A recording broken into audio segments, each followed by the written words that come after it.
En el ajedrez del poder y el dinero, los peones son a menudo sacrificados sin piedad para proteger a los reyes.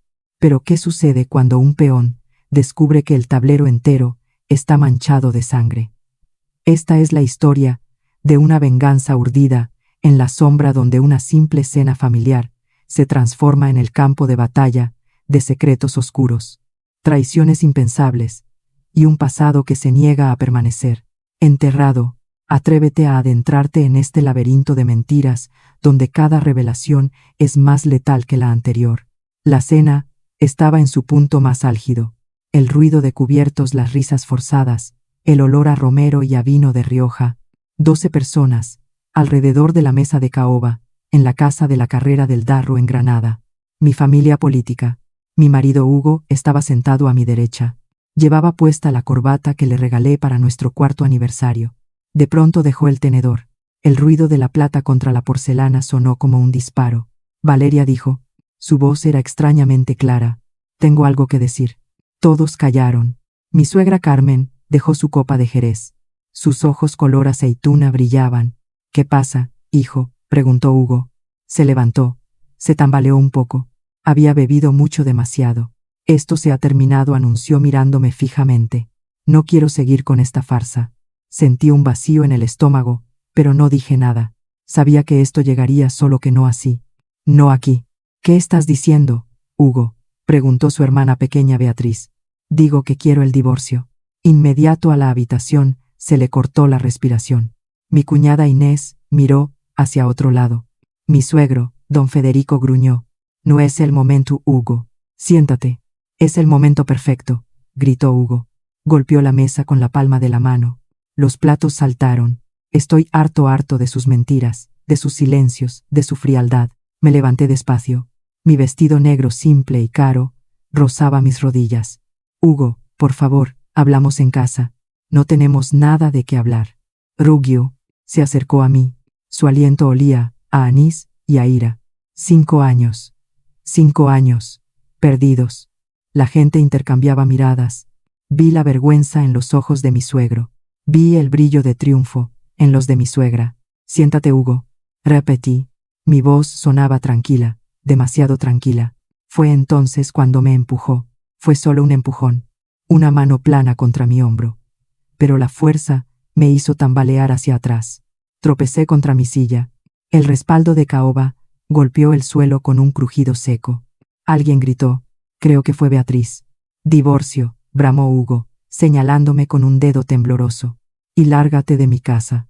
Mi suegra Carmen se levantó con elegancia. Su vestido de seda crujió. Sonrió. Una sonrisa pequeña, cruel. Metió la mano en su bolso de mano. Sacó algo que brilló bajo la luz de la araña. Una moneda. La lanzó hacia mí. Cayó a mis pies rodando sobre el suelo de baldosas hasta chocar contra mi tacón.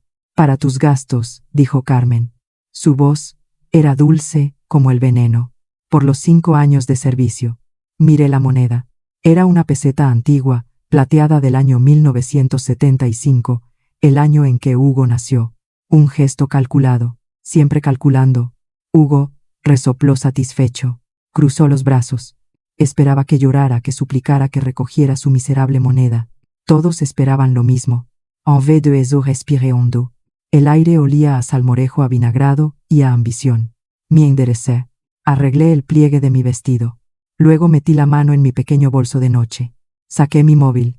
La pantalla se encendió suave. Azul. ¿Qué haces?, preguntó Hugo. Su seguridad vaciló. No contesté. Desbloqueé el teléfono.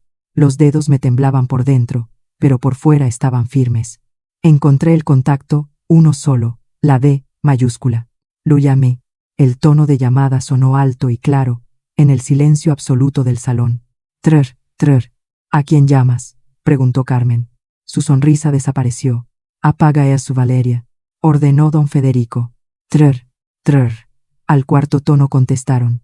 Diga, dijo una voz masculina, al otro lado.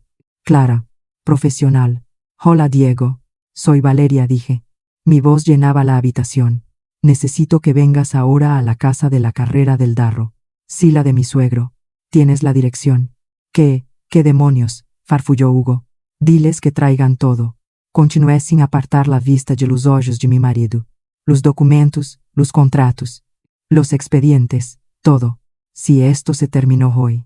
Colgué. El silencio era ahora físico. Una cosa pesada que ocupaba la habitación. ¿Quién era?, preguntó Carmen. Su voz era un susurro áspero. Mi abogado, dije guardando el teléfono. ¿Tu abogado? Hugo soltó una risa forzada. ¿Para qué?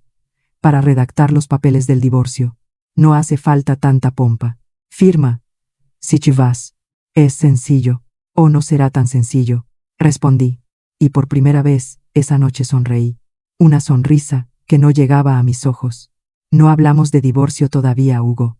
Primero, hablaremos de la liquidación de la separación de bienes de la empresa de los apartamentos de Estepona y Marbella, de la cuenta de inversiones en Andorra, de todo. Hugo palideció. De repente parecía sobrio. ¿De qué estás hablando? De lo que es mío, querido. La mitad de todo. Según nuestro acuerdo prenupcial, el que firmaste sin leer, demasiado seguro de que nunca lo necesitarías. Mi suegro don Federico se puso de pie. Su rostro curtido por el sol estaba lívido. Valeria, esto es una locura. Somos familia. Los problemas de familia se arreglan en casa, no con abogados.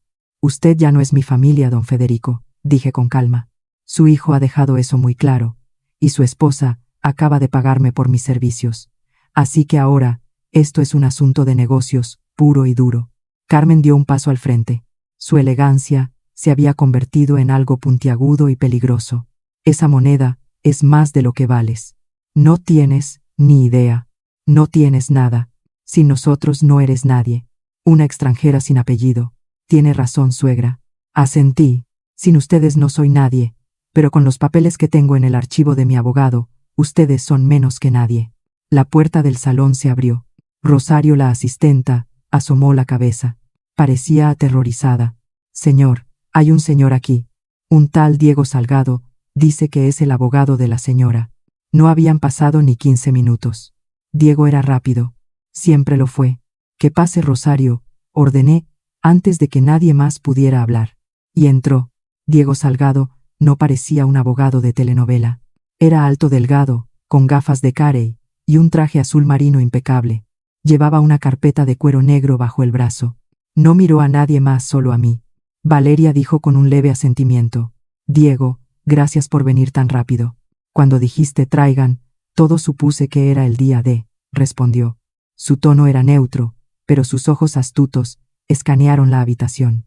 Vieron la silla, caída la moneda en el suelo, la cara de odio de Carmen, lo comprendió todo de un vistazo.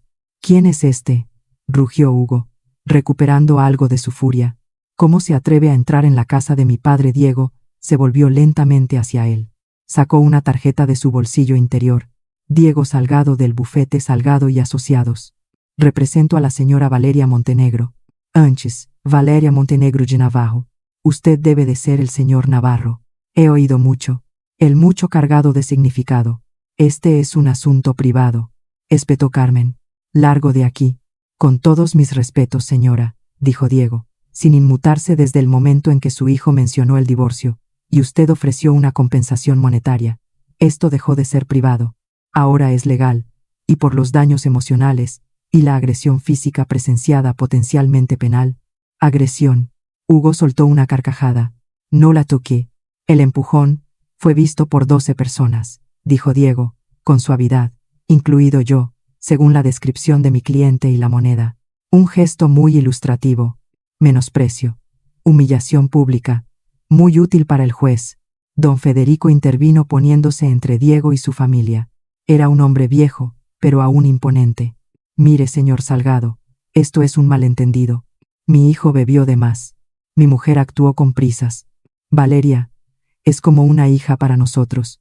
Arreglaremos esto como adultos, como la familia que somos. Diego me miró. Una mirada de complicidad. Jugábamos esta partida desde hacía meses, solo que los otros no lo sabían. Valeria preguntó. ¿Quieres arreglarlo como familia? Todos miraron hacia mí. Hugo con desprecio, Carmen con odio, don Federico con súplica, los demás con pura curiosidad malsana. Recogí la moneda del suelo. La peseta, desribus milanratus, tuyupulolima. Estaba fría. La hice girar entre mis dedos. No die. La palabra resonó en la habitación como un campanazo. No somos familia, y no hay nada que arreglar, solo hay que repartir, o mejor dicho, reclamar lo que es mío. Es mío, gritó Hugo perdiendo los estribos. Todo es mío. La empresa de mi padre, el dinero de mi familia. Tú no aportaste nada. Nada. Diego abrió su carpeta. Sacó un documento con una copia en azul. El acuerdo prenupcial, señor Navarro, firmado por usted y la señora Montenegro ante notario. Página 3, cláusula 4. En caso de separación, división equitativa de todos bienes obtenidos durante el matrimonio, incluyendo los incrementos de valor de los activos previos.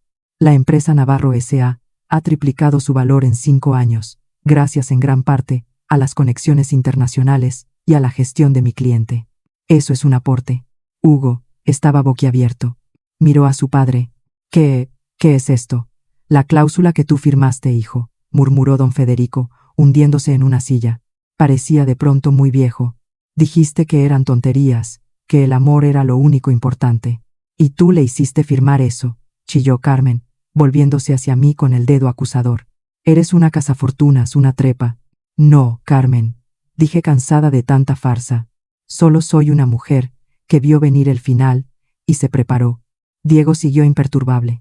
Tenemos los extractos bancarios, los títulos de propiedad, los contratos de la empresa. Todo está listo. Mi cliente está dispuesta a negociar una salida limpia y rápida. El 50% o, hizo una pausa dramática, la había ensayado. O lo llevamos a los tribunales, con la demanda por maltrato psicológico y la infidelidad. Esa palabra cayó como una bomba. Infidelidad, susurró Beatriz la hermana. Sus ojos se clavaron en Inés su cuñada, que había palidecido de repente. Hugo se quedó sin aire. Es una mentira, logró decir, pero su voz era débil. Diego sacó otra hoja de la carpeta. No eran documentos legales. Era una fotografía, en blanco y negro, de una cámara de vigilancia. La mostró solo a Hugo y a mí, pero fue suficiente. Era Hugo besando a Inés, mi cuñada, en el garaje de su propio edificio. Hacía 3 meses.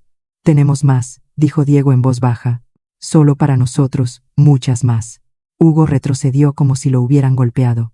Su mirada saltó hacia Inés, que lloraba en silencio, y luego hacia su hermana Beatriz, cuyo rostro se descompuso en puro dolor.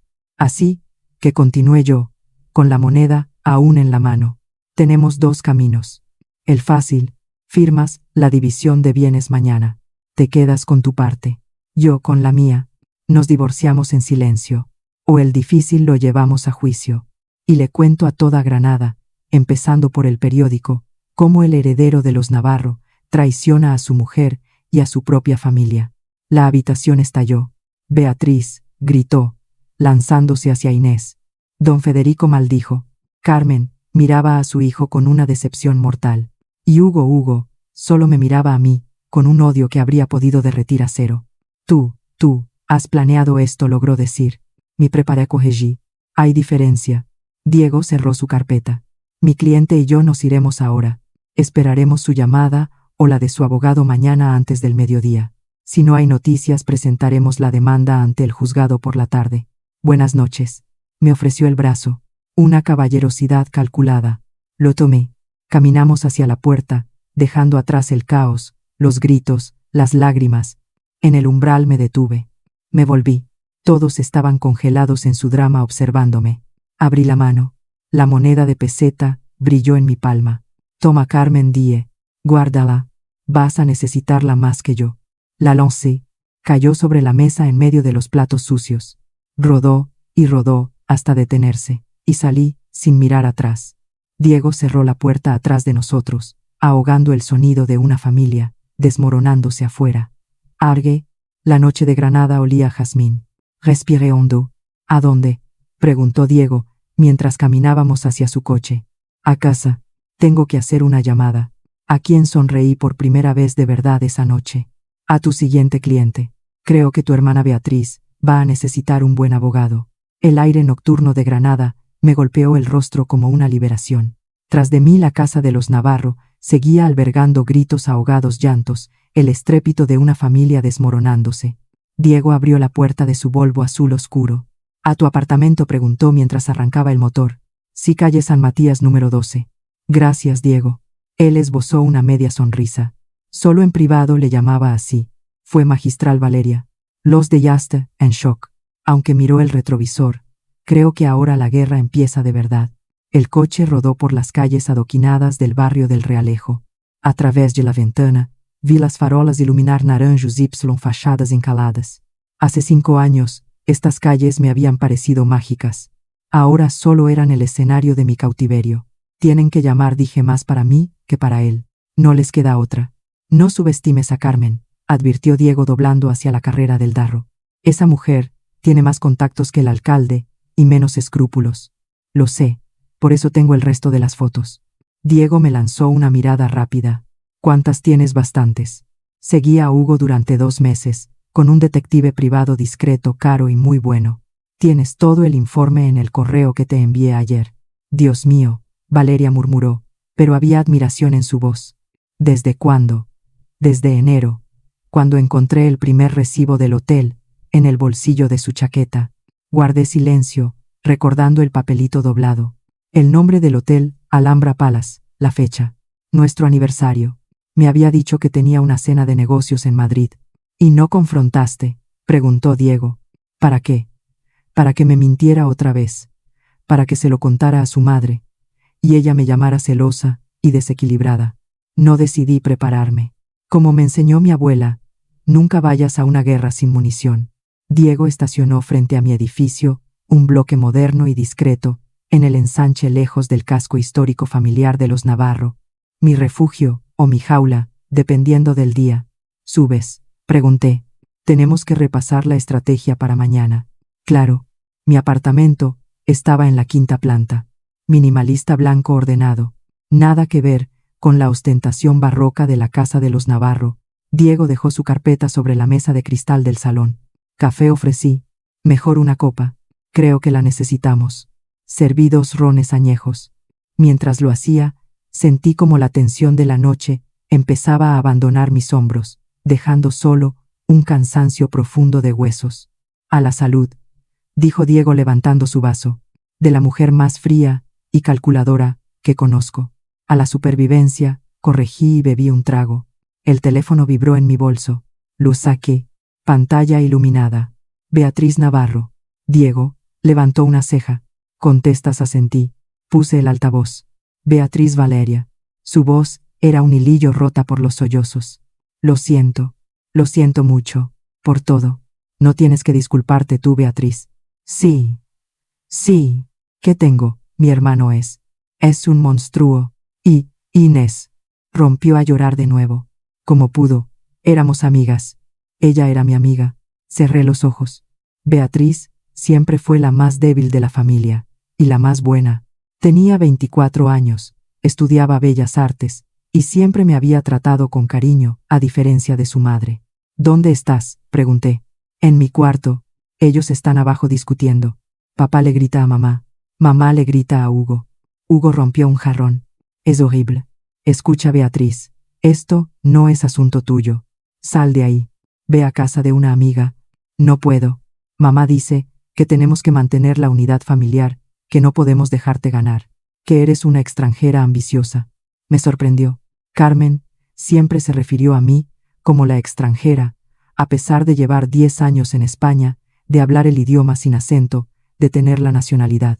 Para ella, mi sangre argentina, aunque fuera de abuelos españoles, me hacía eternamente ajena, sospechosa. Beatriz, ¿qué quieres?, pregunté con suavidad. Ella solo zo. ¿Es verdad lo de las fotos de Hugo e Inés? Miré a Diego. Él asintió lentamente. Sí, Beatriz, es verdad. Lo siento. Un silencio. Luego un suspiro largo, tembloroso. Tengo que irme. Mamá viene. Pero Valeria, ten cuidado. Mamá está furiosa. Dice que vas a arrepentirte de haber nacido. Colgó.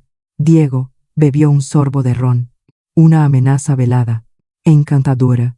No es la primera, dije apagando el teléfono. Solo que antes eran más sutiles. Cuida tu salud, Valeria. No vaya a ser que tengas un accidente. Oh, este barrio es peligroso. No da miedo volver sola de noche. Documentado, afirmó Diego, tomando notas mentales. Podemos añadirlo al historial de acoso, pero ahora necesitamos concentrarnos en lo importante. Mañana a las 9 tenemos cita con el notario. Presentaremos la solicitud de separación de bienes.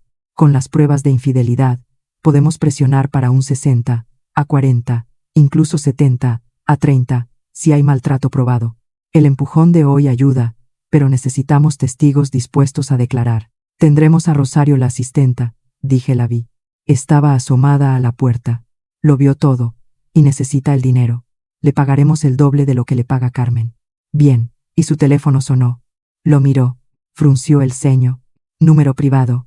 Contesta. Diego puso el altavoz. Diga, señor Salgado, dijo una voz masculina grave, educada. Habla Federico Navarro. Necesito verla, a usted y a mi nuera, esta noche. Diego me miró. Yo negué con la cabeza. Don Federico, son casi las 11 de la noche. Mañana en mi despacho, a la hora que usted. Esta noche cortó la voz, con una urgencia inusual. Es importante. No se trata de dinero, se trata de algo más. Vengan a la chaza. Les aseguro que será civilizado. Mi palabra de honor. Diego tapó el micrófono. ¿Qué hago? Es una trampa. Pensé rápido. Don Federico nunca había sido mi enemigo. Frío, distante, pero nunca cruel como Carmen. Era un hombre de otra época, atrapado entre su esposa dominante y su hijo irresponsable. Pregúntale si está solo. Diego destapó el micrófono. Está solo, don Federico. Un silencio luego. Sí, mi mujer y mi hijo han salido a calmar los ánimos. Solo estoy yo, y necesito hablar con Valeria antes de que esto se convierta en una carnicería. Diego me interrogó con la mirada. Respiré hondo. Asentí. En media hora, don Federico, dijo Diego. Y si hay algún truco, cualquier cosa, nos vamos. No habrá trucos. Gracias. Colgó. Diego se terminó el ron de un trago. Es tú, Mao Valeria. Lo sé, pero necesito saber qué quiere. Podría ser una ventaja, o podría ser una trampa para que vuelvas a esa casa y te retractes bajo presión. Sonreí, sin humor. Después de lo de esta noche, Diego, ya no me intimidan. Vamos. La casa de los Navarro parecía una tumba. Solo una luz brillaba en el salón principal. Rosario, la asistenta, nos abrió la puerta.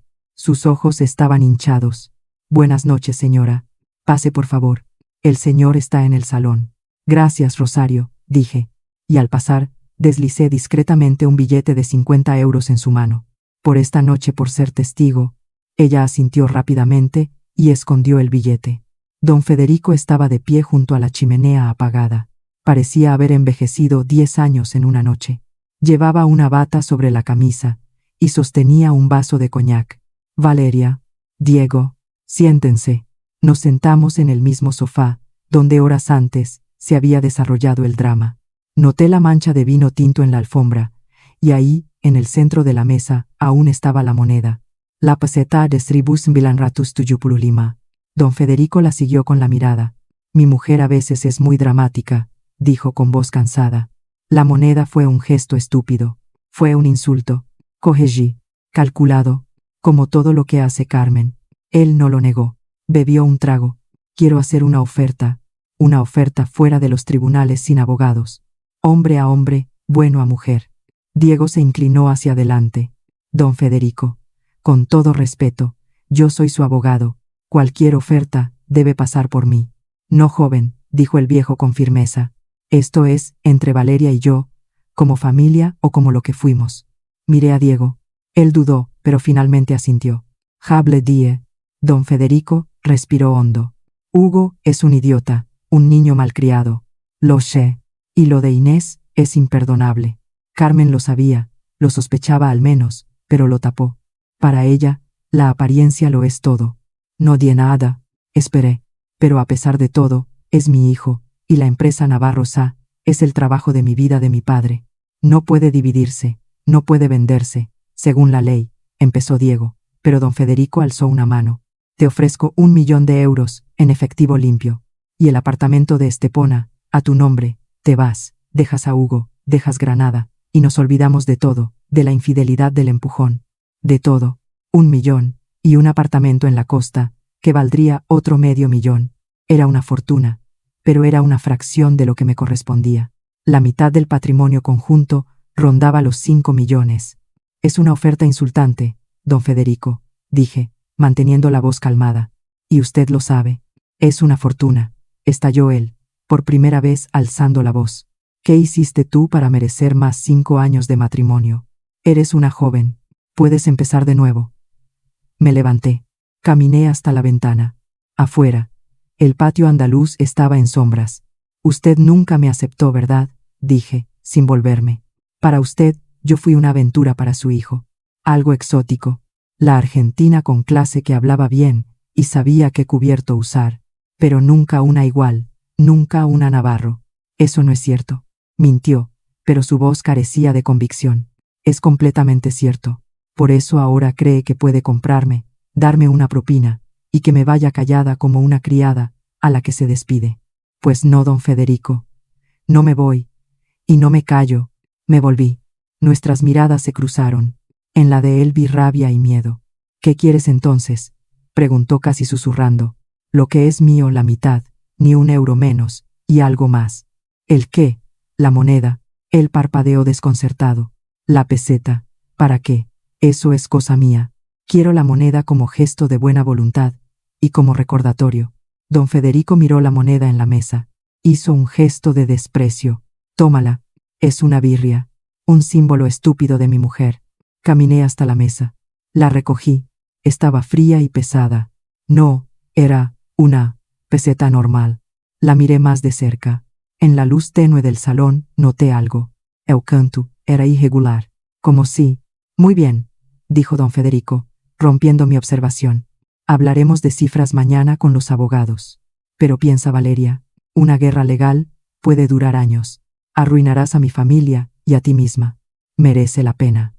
Usted empezó esta guerra. Don Federico, dije, guardando la moneda en mi bolso, cuando crió a un hijo que cree que puede pisotear a los demás, y cuando permitió que su esposa me tratara como a una ciudadana de segunda. La pregunta no es si merezco la pena, es si ustedes merecen la paz que tanto anhelan. Y la respuesta es, no. Me dirigí a la puerta. Diego me siguió. En la puerta me volví una última vez. Dígale a Carmen que guarde sus monedas. Pronto, las va a necesitar todas. Salimos en el coche. De vuelta a mi casa, saqué la moneda. Bajó la luz de la calle, la examiné. ¿Qué tiene de especial? Preguntó Diego, al notar mi concentración. No estoy segura, pero mira el canto. No es liso. Parece como si se hubiera abierto y vuelto a cerrar. Diego frunció el ceño sin apartar la vista de la carretera. Como una cápsula para esconder algo. Exacto.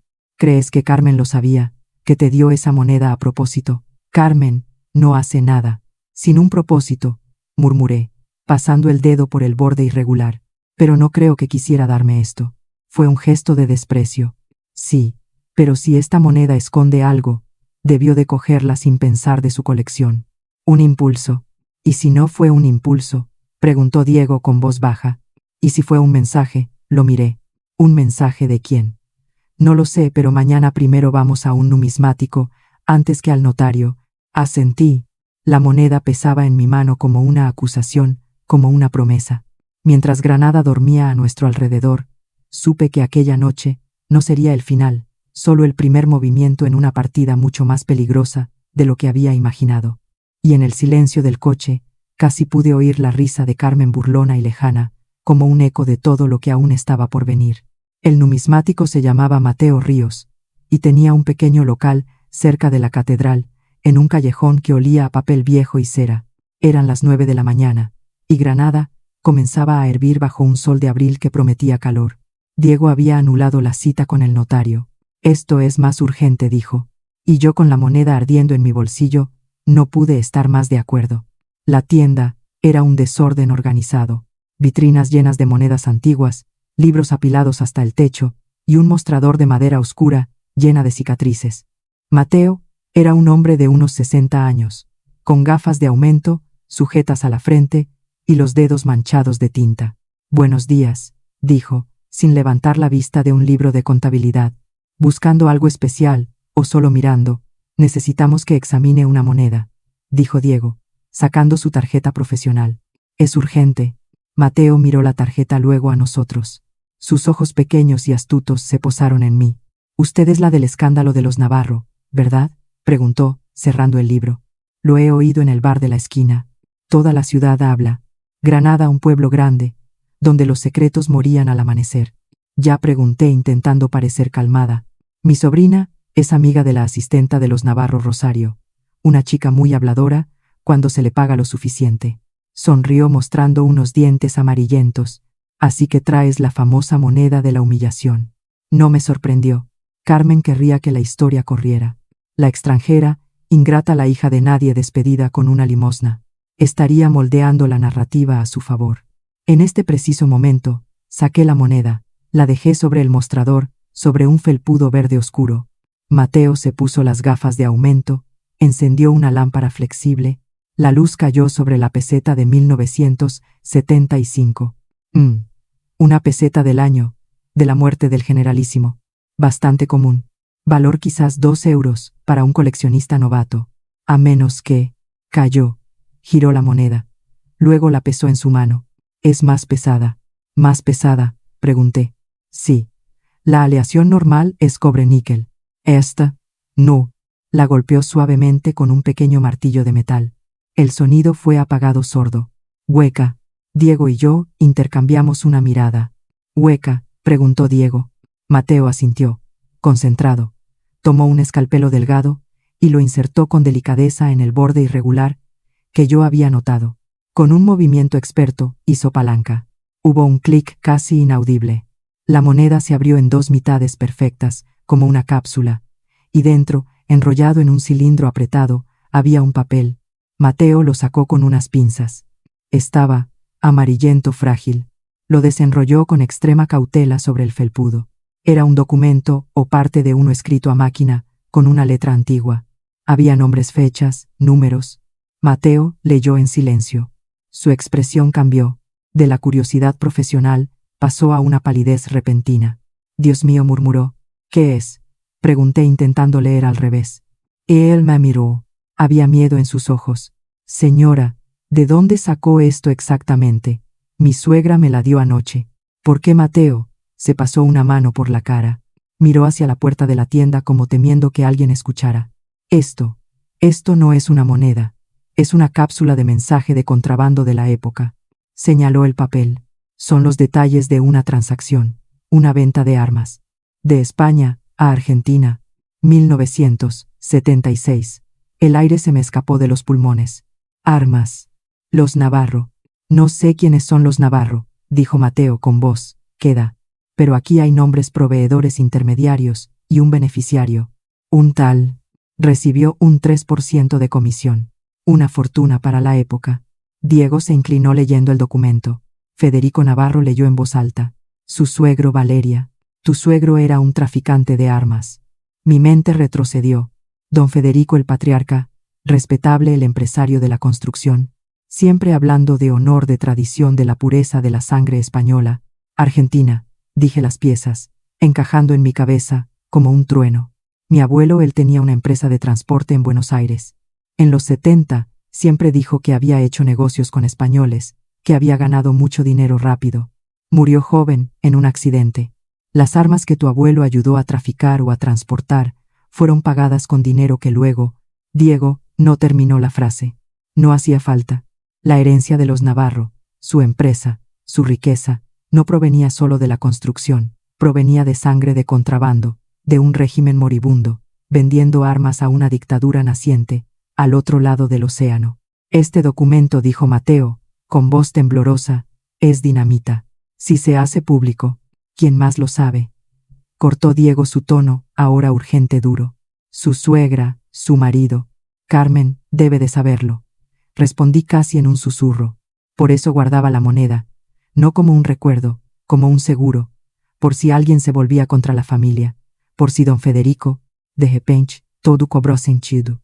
El desprecio de Carmen hacia mí no era solo racismo, clasismo, era miedo. Miedo a que alguien de Argentina, alguien de ese pasado sucio, pudiera algún día desenterrar la verdad, por accidente, por sangre. Tenemos que irnos, dijo Diego, recogiendo el papel y las 2 mitades de la moneda.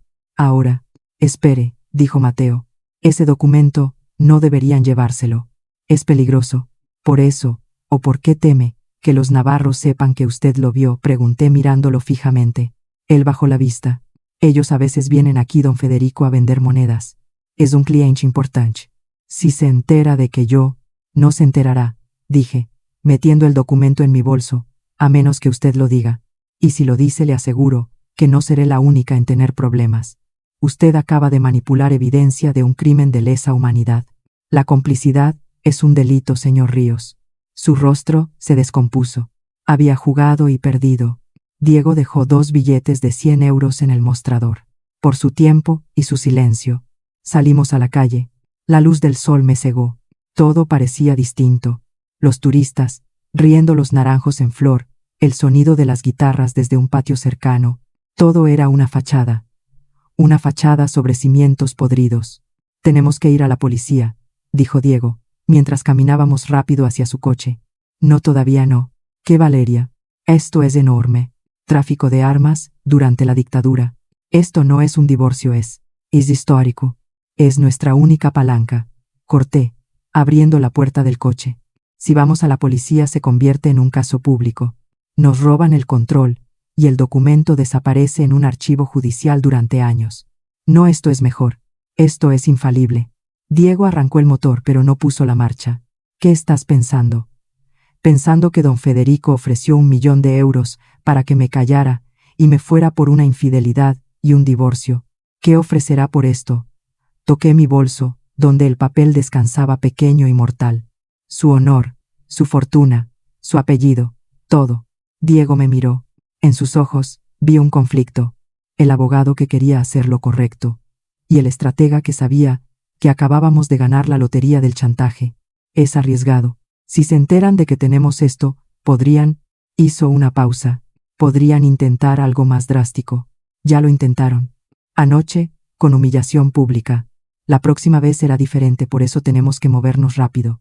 Mi teléfono vibró. Era un número desconocido. Sí, Valeria. Soy Beatriz. Su voz sonaba asfixiada, llena de pánico. Tienes que venir a mi apartamento ahora. ¿Qué pasa, Beatriz? ¿Estás bien? No, no estoy bien. Inés, está aquí. Dice, que quiere hablar contigo, que tiene algo para ti, algo sobre Hugo y sobre mi padre. Tiene miedo, Valeria. Mucho miedo. Miré a Diego. Dinos la dirección. El apartamento de Beatriz estaba en el Albaicín, al otro lado del río. Un loft pequeño y lleno de luz, con lienzos a medio pintar y manchas de óleo por todas partes. El aire olía a trementina y a miedo. Inés estaba sentada en un taburete temblando. Parecía un animal acorralado. Había llorado. El rímel corrido por sus mejillas. Beatriz estaba junto a ella, pálida, con los brazos cruzados. No sabía a quién más acudir, dijo Inés, sin mirarme a los ojos. Hugo no contesta. Carmen me dijo que era una zorra desagradecida, que si hablaba me arruinaría. Me senté frente a ella. Diego se quedó de pie junto a la puerta en guardia. ¿Por qué hiciste lo que hiciste? Inés, pregunté, sin dureza pero sin compasión. Ella levantó la cabeza. Sus ojos estaban llenos de un dolor auténtico. Porque soy idiota, porque me creí sus mentiras. Dijo que me amaba. Dijo que se divorciaría de ti, que estaríamos juntos. Soltó una risa amarga. Y yo, como una tonta, me lo creí, hasta que anoche, cuando le pedí que se fuera conmigo, me dijo que era una loca, que jamás dejaría a su mujer legítima por una cualquiera, como yo. Sus palabras. Beatriz hizo un sonido ahogado. Le dio la espalda a su examiga mirando por la ventana. ¿Y qué tienes para mí, Inés?, pregunté. ¿Por qué debería ayudarte? Inés respiró hondo. Abrió su bolso. Sacó un teléfono móvil. Lo encendió. Buscó algo. Luego me lo entregó. Era una grabación de audio. La pantalla mostraba la fecha hacía 3 meses. Pulse play. Primero se oían ruidos de fondo, cristal, música baja, luego voces. La voz de Hugo, borracha, arrogante. No te preocupes por el dinero, corazón. Papá tiene escondida una fortuna de los viejos tiempos, dinero que ni Hacienda conoce, en metálico, en una caja fuerte en el estudio para emergencias, para cuando todo se vaya al... Otra voz masculina, que no reconocí. Y tu mujer, la argentina, Hugo, riendo. Valeria. No sabe nada. Cree que somos ricos por la empresa. Una ingenua. Cuando me divorcie se irá con las manos vacías. Mi madre ya tiene todo planeado. Un accidente, un escándalo. algo que la desacredite. Y si no funciona, siempre está el plan B. El otro hombre, el plan B, Hugo, bajando la voz. Mi padre tiene amigos, gente de antes que hacen trabajos sucios. Ella tiene un pasado en Argentina. Unos padres que murieron en circunstancias raras. Podría ser un suicidio, una depresión. Nadie se sorprendería. La grabación terminó ahí. El silencio en la habitación era absoluto. Solo se oía mi propio corazón, latiendo con un ruido sordo en mis oídos. Lo grabé con mi teléfono, dijo Inés en un susurro. Por si acaso, por si me traicionaba. Pensé que era una bravuconería. Borracho hablando tonterías. Pero después de anoche, después de ver a Carmen, ya no estoy segura. Diego se acercó, tomó el teléfono, lo examinó. Es auténtico. La voz es de Hugo. Esto es una conspiración para asesinato, o como mínimo amenazas graves. Tienes que ir a la policía, Inés, dije, pero ella negó con violencia. No, si voy a la policía, me matan, lo harán. Tú no conoces a Carmen como yo. Es capaz de todo. Beatriz se volvió. Tenía lágrimas en los ojos. Mi madre, hablaría de matar a alguien. No solo hablaría, Beatriz, dijo Inés, mirándola con lástima. Lo haría para proteger a la familia, para proteger el apellido. Tu padre también lo sabe. Lo permite. Todos lo permiten. De repente, todo encajó. Las piezas del rompecabezas siniestro, la moneda con el secreto de armas. La grabación con la amenaza de muerte no era solo un divorcio, era una guerra por la supervivencia. Y ellos jugaban sucio. Habían jugado sucio durante décadas. ¿Qué vamos a hacer?, preguntó Beatriz, su voz quebrada por el miedo. Me levanté. Caminé hacia la ventana. Abajo el río, Darro fluía lento y marrón. La torre de la vela se elevaba al otro lado, impasible, testigo de siglos de secretos y traiciones. Vamos a contraatacar, dije volviéndome hacia ellas. Inés, quiero todas las grabaciones que tengas, todos los mensajes, y quiero que vengas con nosotros ahora. ¿No estás a salvo aquí? ¿A dónde?, preguntó ella temblando. A mi apartamento. Tiene seguridad, y luego a un lugar que nadie conoce. Miré a Diego. Necesitamos un sitio seguro. Puedes conseguirlo. Él asintió ya, con el teléfono en la mano. Tengo un cliente. Tiene una finca a las afueras, cerca de las Alpujarras. Está aislada, segura. Bien, vamos. Me dirigí a la puerta. Luego me detuve. Miré a Beatriz. ¿Y tú qué harás? Ella miró a Inés, luego a mí. En su rostro joven, se libraba una batalla. La lealtad a su familia y el horror de descubrir quiénes eran en realidad. Iré con vosotras, dijo con una firmeza nueva en la voz. No puedo volver allí. No después de esto. En ese momento, su teléfono sonó. La pantalla mostraba a mamá. Las tres miramos el dispositivo que vibraba sobre la mesa de mármol, como una serpiente a punto de atacar. No conteste, dije. Beatriz miró el teléfono. Luego, con un movimiento decisivo, lo cogió y lo apagó. Vámonos de aquí, dijo. Recogimos lo imprescindible. Inés unos documentos y algo de ropa. Beatriz su cartera y las llaves. Salimos por la puerta trasera. Bajamos por las escaleras de servicio. El aire en la calle era caliente, pesado. El coche de Diego nos esperaba en una esquina. Entramos rápido. Inés en el asiento trasero, sollozando en silencio. Beatriz junto a ella, rígida como una tabla. Yo al lado de Diego. ¿A dónde?, preguntó él arrancando. A mi apartamento primero. Tengo que recoger algo. Valeria, ¿es seguro? No, pero es necesario. Manejamos, en silencio. Cruzamos el puente. Granada pasaba rápidamente, una postal engañosa, de belleza y calma. Ahora veía las sombras, los secretos tras las rejas de hierro, forjado las mentiras en los patios llenos de flores. Llegamos a mi edificio. Diego dio una vuelta a la manzana vigilando. Parece despejado. Rápido. Subí sola. El ascenso en el ascensor me pareció eterno. Al abrir la puerta de mi apartamento, todo parecía normal. Demasiado normal. El sol entraba por los ventanales, iluminando el suelo de madera pulida. Fui directo al estudio, a mi escritorio. Había un cajón secreto. Una falsificación que yo misma había instalado tras la primera sospecha sobre Hugo. Lo abrí. Dentro había un sobre grueso, fotos, informes del detective y un pequeño cuaderno negro. Era mi diario, el diario de los últimos 5 años, de cada humillación y cada comentario racista, de Carmen, cada mentira de Hugo. Cada vez que me sentí como una intrusa en mi propia vida, lo cogí. Iba a necesitarlo como prueba, como recordatorio. Estaba a punto de salir cuando oí un ruido, un golpe sordo. Venía del dormitorio. Me quedé quieta. El corazón se me aceleró. No debería haber nadie. La puerta estaba cerrada con llave. Otro ruido, como un cajón al abrirse. Cogí el abrecartas de plata de mi escritorio. No era gran cosa, pero era algo. Avancé hacia la puerta del dormitorio que estaba entreabierta. Empujé la puerta lentamente.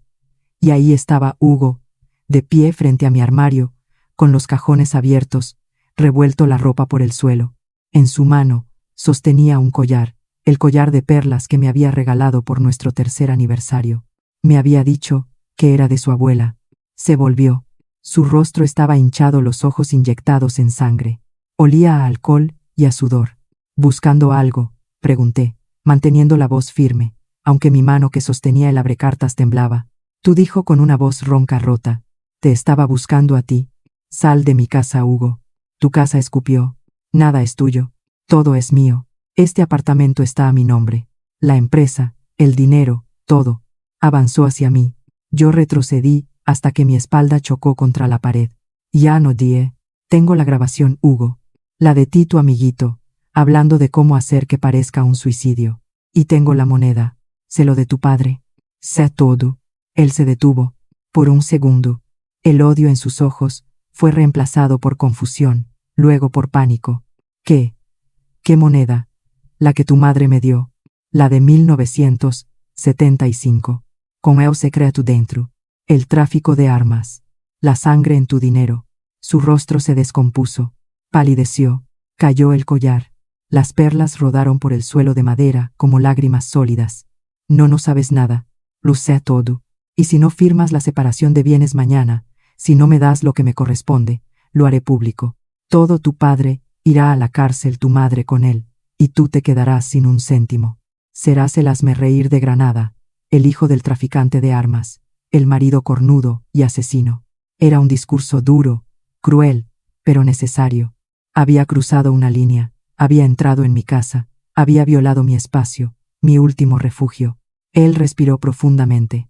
Sus puños se abrieron y cerraron. Vi el conflicto en sus ojos, la rabia, el miedo, la desesperación. «Podría matarte, ahora», susurró. «Nadie lo sabría. Podría decir que fue un robo, que te defendí. Soy más fuerte que tú». Levanté el abrecartas. La punta brilló bajo la luz del sol. «Inténtalo, pero te aseguro que aunque me mates, los documentos ya están en manos de mi abogado, con instrucciones de publicarlos si me pasa algo. ¿Quieres cargar con eso, Hugo? ¿Con mi sangre y la ruina de tu familia?» Se quedó mirándome. Durante un segundo que pareció una eternidad, pensé que lo haría, que se lanzaría sobre mí, que su orgullo herido sería más fuerte que su sentido de supervivencia. Pero entonces sus hombros se hundieron, todo el aire salió de él. Se derrumbó no físicamente, sino por dentro, como un muñeco de trapo al que le cortan los hilos. «¿Qué quieres?», preguntó con la voz de un niño asustado. «Lo que es mío, ni más ni menos. Firmarás los papeles mañana. Renunciarás a todo reclamo. Y te irás de mi vida para siempre. Tú, tu madre, tu familia». Él asintió lentamente. Una lágrima de rabia o de humillación le resbaló por la mejilla. «Está bien. Y otra cosa», dije bajando el abrecartas. «Quiero saber la verdad sobre mis padres, sobre su accidente en Argentina. Tu madre tuvo algo que ver». Él levantó la cabeza. Sus ojos estaban vacíos. «No lo sé. De verdad solo sé que ella siempre tuvo miedo de ti. ¿De dónde venías?», decía, «que eras una maldición, una punición del pasado». Hizo una pausa. «Una vez la oí hablar con mi padre. Dijo, el fantasma de los Montenegro ha vuelto para cobrarse la deuda. Yo no sabía lo que significaba. Hasta ahora». Un escalofrío me recorrió la espalda. Mis padres habían muerto en un accidente de coche, cuando yo tenía 20 años en una carretera de montaña. Siempre lo creí, siempre. ¿Y si no fue un accidente? «Vete, Hugo», dije de repente exhausta. «Vete antes de que llame a la policía». Él se dirigió a la puerta, se detuvo en el umbral. Sin volverse dijo, «Tienes razón. Sabes, eres más fuerte que todos nosotros. Mi madre siempre lo dijo. Dijo que eras peligrosa, que tenías el mismo temple que tu abuela. Y salió. La puerta se cerró tras él. Me quedé sola en medio del desorden que había hecho, escuchando el sonido de mis propios latidos. Afuera el sol de Granada brillaba indiferente, pero dentro de mí algo se había roto. Y algo más. Algo oscuro y decidido había nacido. No era solo mi dinero lo que quería ahora, era la verdad. Toda la verdad. Aunque quemara hasta los cimientos esta ciudad de mentiras y apariencias. Cogí el cuaderno, salí del apartamento, bajé en el ascensor. Al salir a la calle, Diego estaba esperando en el coche con el motor en marcha. Inés y Beatriz pálidas en el asiento trasero. ¿Qué ha pasado?, preguntó Diego. Al ver mi expresión, nada dije, abrochándome el cinturón. Solo he reclamado lo que es mío. Ahora vámonos a tu lugar seguro. Tenemos mucho que planear. Mientras el coche se alejaba, miré por la ventana. Mi edificio se hacía más pequeño hasta desaparecer. Sabía que no volvería, no a esa vida, no a ser la víctima. Ahora era otra cosa. Ahora era la que tenía la moneda, la que tenía la grabación, la que tenía el diario. Ahora era la amenaza. Y Granada, con toda su belleza engañosa, no estaba preparada para lo que venía. La finca de las Alpujarras era un lugar olvidado por el tiempo. Una casa baja y blanca con techo de tejas árabes escondida entre pinos y matorrales. No había vecinos a la vista, solo el canto de los pájaros y el susurro del viento. Diego estacionó el coche dentro de un cobertizo medio de ruido. Es de un cliente, dijo, apagando el motor. Un poeta está en Nepal buscando inspiración. No volverá en meses. Inés y Beatriz salieron del coche. Como sonámbulas, las conduje al interior. La casa olía a polvo y cerrado. Muebles viejos cubiertos con sábanas blancas. Diego encendió algunas luces y abrió las ventanas. No podemos quedarnos mucho tiempo, advirtió mirando su teléfono. He llamado a un contacto en la policía, un amigo de la universidad. Le he dado un resumen sin detalles. Pero si Hugo o Carmen deciden denunciar tu desaparición, Beatriz, esto se complicará. No lo harán, murmuró Beatriz, hundiéndose en un sofá. No quieren más escándalo. Prefieren decir que estoy de viaje o cualquier cosa antes de admitir que su hija los ha abandonado. Tenía razón.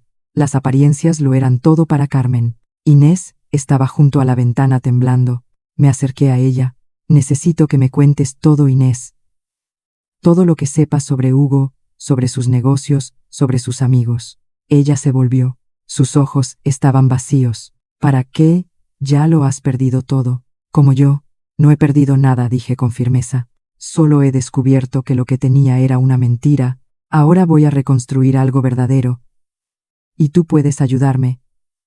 O puedes quedarte aquí temblando hasta que ellos te encuentren. Ella me miró desafiante por un instante. Luego el desafío se desvaneció. Hugo no es solo un infiel, susurró. Es un cobarde y un mentiroso. Pero su madre es el cerebro. Ella maneja todos los negocios, las amistades, hasta sus amantes. Sus amantes. En plural. Inés asintió avergonzada. Yo no fui la primera ni la segunda. Antes de mí, hubo otra hace años. Se llamaba Elena. Era secretaria en la empresa. Duró más, casi un año. Hasta que quedó embarazada. El aire se espesó. Beatriz dejó escapar un gemido. Hugo tiene un hijo, pregunté sintiendo el suelo inclinarse bajo mis pies. No lo tuvo. Elena tuvo un aborto, o al menos eso dijo ella. Hugo estaba aliviado. Su madre más. Carmen le dio dinero, mucho dinero, y la despidió. La trasladaron a una oficina en Málaga. Luego, la despidieron del todo. Hace unos años, supe que trabajaba en una tienda de moda en Valencia. ¿O eso creo? Elena, otro hilo suelto. Otro testigo. ¿Tienes su contacto?, preguntó Diego, tomando notas en su teléfono. No, pero tengo una dirección antigua. Y sé su nombre completo. Elena Vargas Ruiz. Es suficiente, dijo Diego. La encontraré. ¿Y qué ganamos con eso?, preguntó Beatriz levantándose. Más sucio, más vergüenza. ¿A dónde lleva todo esto, Valeria? A destruir a mi familia. Tu familia ya está destruida, Beatriz. 10 sin rodeos. Por dentro, Lo que yo hago es evitar que sigan destrozando a otros, como a ti, como a Inés, como a esa tal Elena, pero es mi familia, susurró con lágrimas en los ojos, y la mía murió en un accidente, que quizás no fue accidental. Respondí, y mi voz sonó más dura de lo que pretendía, necesito saber la verdad. Y tu hermano insinuó que tu madre sabía algo. Mi teléfono vibró, era un número de Valencia, lo contesté. Valeria, soy Laura. Mi hermana, 2 años menor que yo, vivía en Valencia trabajando como diseñadora gráfica. Era la única familia que me quedaba, la única persona en quien confiaba de verdad. Laura. ¿Estás bien? Estoy bien, pero tú no. He visto las noticias. O mejor dicho, he oído los rumores. Una amiga de Granada me ha llamado, dice que hay un escándalo en la familia Navarro, que Hugo te pidió el divorcio en público, que hay gritos, monedas, abogados. Es cierto, y es peor de lo que cuentan. Le conté de forma resumida lo de la moneda, lo de la grabación, la huida, el silencio al otro lado de la línea era absoluto. Dios mío, Valeria dijo finalmente con voz quebrada, ¿y esa moneda? ¿De verdad crees que tiene que ver con los papás? No lo sé, pero Hugo dijo algo, que su madre hablaba de un fantasma de los Montenegro, de una deuda. Laura guardó silencio un momento. Cuando habló su voz era extrañamente plana. Valeria, hay algo que nunca te conté, porque papá me hizo prometer que no lo haría cuando estabas estudiando en el extranjero. Cuando ocurrió el accidente, un nudo de hielo se formó en mi estómago. ¿Qué cosa? Laura, después del funeral, dijo, y su voz temblaba, un hombre vino a la casa. Un español alto con bigote. Preguntó por papá. Dijo que era un viejo amigo de negocios. Pero mamá se puso nerviosa, muy nerviosa. Le dijo que se fuera. Hubo una discusión. Yo la escuché desde el pasillo.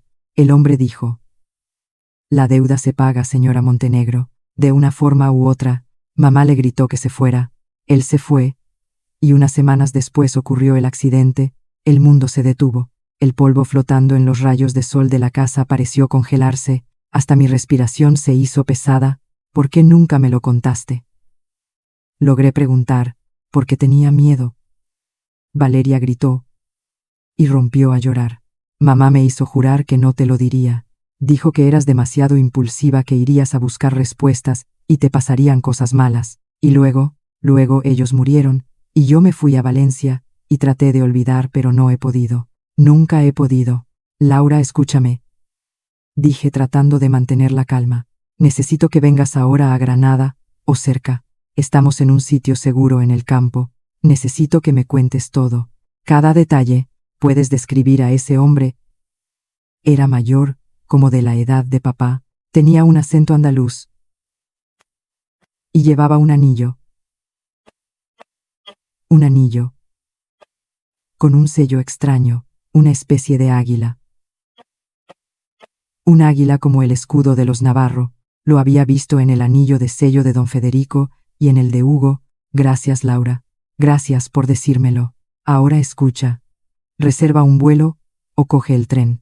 Pero ven y ten cuidado. Si alguien te pregunta, di que vas a verme por el divorcio, nada más. ¿Crees que estoy en peligro? Su voz era un hilo. No lo sé, pero mejor prevenir. Te enviaré la dirección por mensaje seguro. Ven, Laura, por favor. Colgué. Las 3 me miraban. Diego con el ceño fruncido. Inés con los ojos como platos. Beatriz pálida como la muerte. El fantasma de los Montenegro, murmuró Beatriz. Mi madre tenía miedo de ti desde el primer día. Lo dijo. Dijo que eras un mal augurio.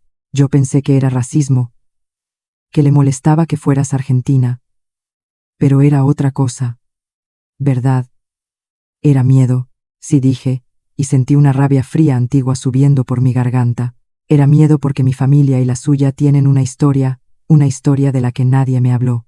Diego se aclaró la garganta. Elena Vargas, la examante. Si ella trabajaba en la empresa, pudo haber oído cosas, visto cosas, tal vez algo sobre negocios con Argentina, sobre tu familia. Encuéntrala, Diego, usa lo que sea. Dinero, promesas, lo que sea. La necesitamos. Él asintió y se fue a otra habitación, teléfono en mano. Inés se acercó. Hay algo más, dijo con voz baja.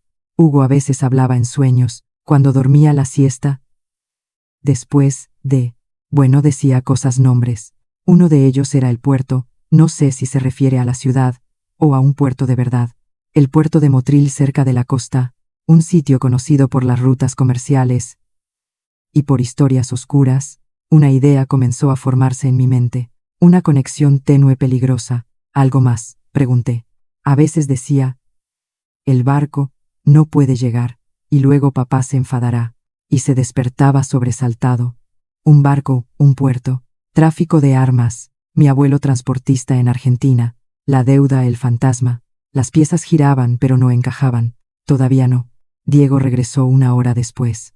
Traía café y la noticia. Encontré a Elena Vargas. Vive en Valencia. Sí, en el barrio de Ruzafa. Trabaja en una tienda de ropa vintage. He hablado con ella. Al principio no quería saber nada. Colgó. La llamé otra vez. Le dije tu nombre. Dijo que no te conocía. Le dije el nombre de Hugo. Hubo silencio. Luego lloró. Dijo que no quería problemas. Le ofrecí dinero, 10 euros por su testimonio. Por lo que supiera, y aceptó. Aceptó. Pregunté, conteniendo la respiración. Aceptó hablar, pero no en persona, por videollamada. En 1 hora, preparamos el portátil de Diego en la mesa del comedor. La casa era antigua, pero tenía internet por satélite. A la hora exacta una llamada entró. Elena Vargas.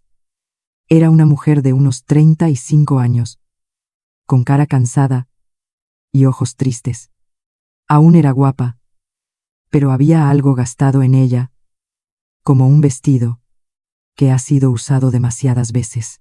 Usted debe de ser Valeria, dijo con una voz ronca de fumadora. La esposa, la exesposa. Pronto respondí. Gracias por hablar con nosotros. No lo hago por usted, lo hago por el dinero. Y porque odio a esa familia, a todos ellos. Cuénteme sobre Hugo. Ella tomó un cigarrillo, lo encendió. La imagen tembló un poco. Hugo es un niño malcriado y cruel. Cuando trabajaba en la empresa, yo era su secretaria. Me invitó a salir. Yo era joven, tonta. Él era guapo, rico. Pensé que era mi oportunidad. Soltó una risa amarga. Mi oportunidad. Al principio era encantador. Regaló cenas. Luego empezó a cambiar. Celoso, controlador. Quería saber dónde estaba todo el tiempo. Y luego quedé embarazada. Hizo una pausa. Fumó. Se lo dije. Se puso blanco. Dijo que era imposible, que tenía que solucionarlo. Le dije que quería tenerlo. Se enfadó. Me gritó.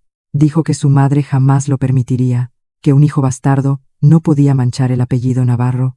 Beatriz, sentada a mi lado, gimió. Elena la miró. Eres la hermana.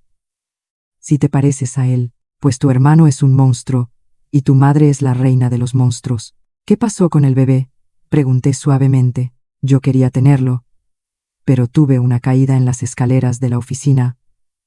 Un resbalón.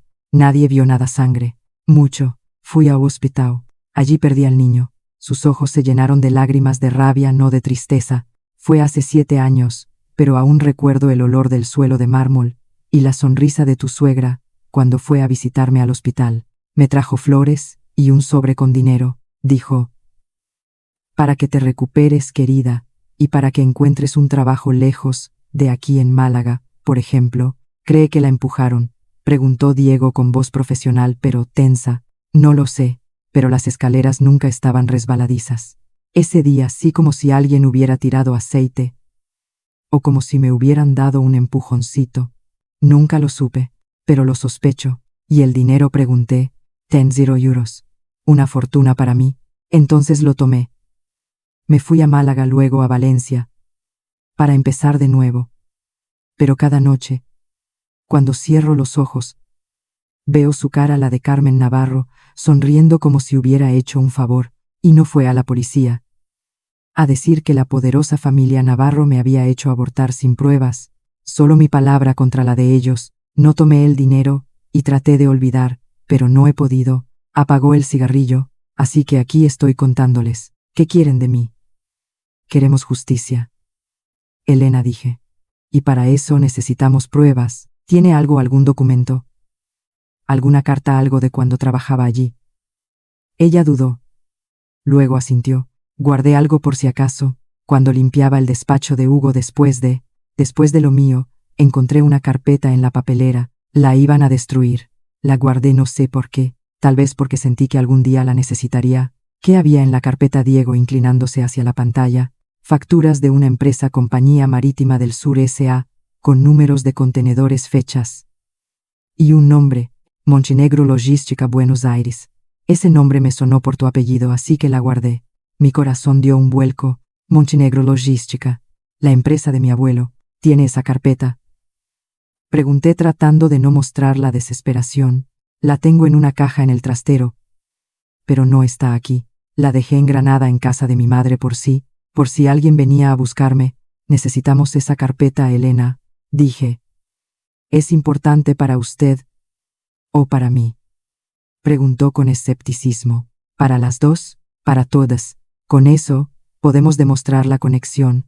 Podemos probar que hubo negocios sucios, y tal vez, quién sabe, conseguir algo más que justicia, conseguir reparación. Ella reflexionó, fumó otro cigarrillo. El silencio se extendió. Está bien, dijo finalmente. Mi madre aún vive. En el mismo piso. En el Albaicín. Calle San Juan de los Reyes. 45 tercer B. La llave está bajo el felpudo de bienvenida. La carpeta está en el trastero número 12, en una caja azul con mi nombre. Téngala. No quiero volver a verla nunca más. Gracias, Elena. Le enviaremos el dinero hoy mismo. Gracias, dijo ella, y sus ojos se endurecieron. Y hágales pagar, señora Montenegro. Hágales pagar por todo. La pantalla se puso en negro. Nos miramos. El aire en la habitación estaba cargado. El Albaicín, dijo Diego, es arriesgado. Podrían vigilar la casa de su madre. Tenemos que ir, dije levantándome. Esa carpeta es la pieza que falta. Une a mi familia con la de ellos. Une el pasado con el presente. Iré yo, dijo Diego. Tú te quedas aquí a salvo. No voy contigo. Conozco el Albaicín. Y si me ven, mejor que piensen que estoy escondida por allí. No, aquí es una locura, dijo Inés. Si te atrapan, no me atraparán, dije y sonreí. Un gesto sin alegría. Ya no soy la mujer asustada que empujaron en una cena. Ahora voy a por ellos. Beatriz se puso de pie. Yo voy también. Conozco esa calle. Y si mi madre tiene a alguien vigilando, tal vez me reconozcan y no sospechen. Beatriz, no dije, pero ella me interrumpió. Sí quiero ayudar. Quiero hacer algo. No puedo quedarme aquí escondida mientras mi familia ha hecho estas cosas. Necesito hacer algo bueno, aunque sea esto. La miré. En sus ojos había determinación y un dolor profundo. Asentí. Muy bien. Vamos los tres. Inés, tú te quedas aquí. Bloquea la puerta. No abras a nadie. Ella asintió, asustada pero aliviada de no tener que salir. Salimos de la casa. El sol de la tarde empezaba a inclinarse. Diego condujo rápido, pero sin llamar la atención. Cruzamos el paisaje escarpado de las Alpujarras hacia la carretera principal, luego hacia Granada. El viaje fue en silencio, cada uno con sus pensamientos, con sus miedos, con su rabia. Al entrar en el Albaicín, el ambiente cambió. Calles estrechas, balcones llenos de flores. El olor a tapas y a azahar. Era un barrio vivo, lleno de gente, perfecto para esconderse o para ser encontrado. Diego estacionó en una plaza cercana. Caminamos el resto. Beatriz iba con una gorra y gafas de sol. Yo con un pañuelo en la cabeza, disfraces cutres, pero era lo que había.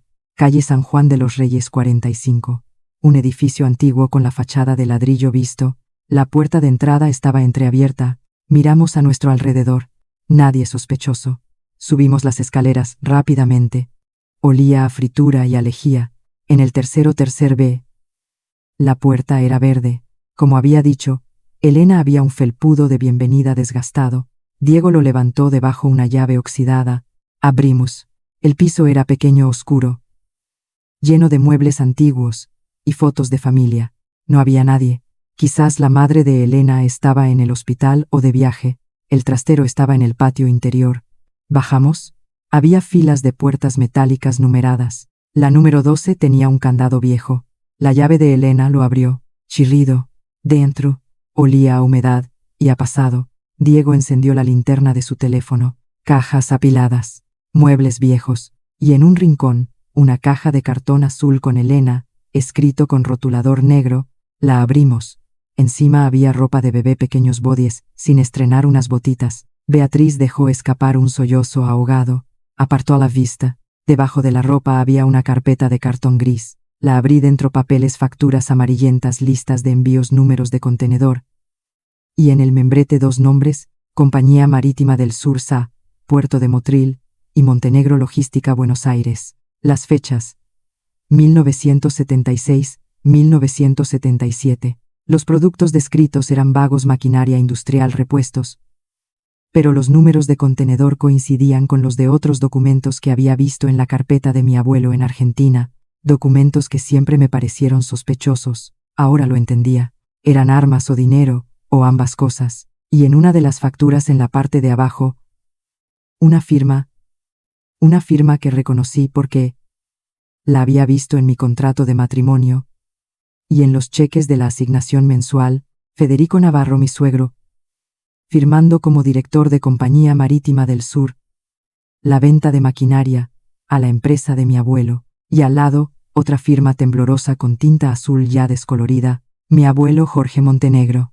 Aquí estaba la prueba. La conexión tangible, la deuda. Dios mío, susurró Diego. Esto es increíble. Es la verdad, dije. Y sentí un peso enorme. Pero también una liberación. La verdad que me ocultaron durante 5 años, durante toda mi vida. Guardamos la carpeta, cerramos la caja, salimos del trastero, subimos las escaleras. Todo había salido bien, demasiado bien.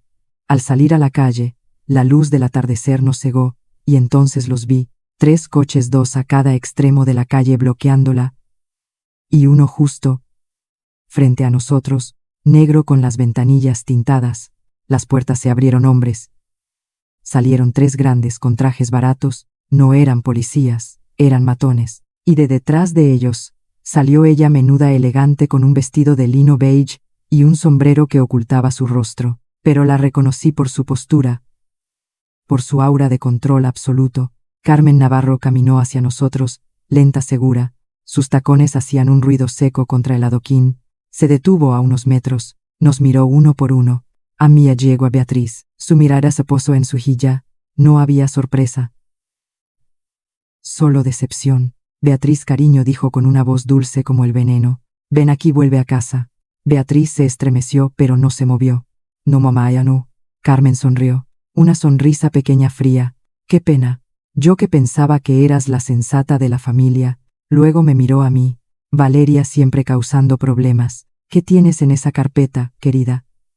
Algo que no es tuyo.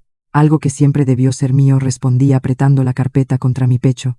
La verdad, repitió como saboreando la palabra. La verdad es un lujo que no todos pueden permitirse.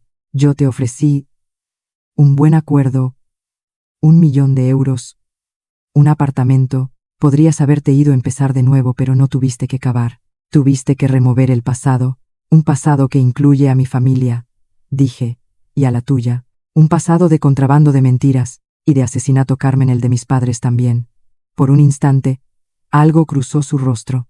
Algo rápido, oscuro. Miedo, ira. Luego desapareció, reemplazado por su máscara de frialdad.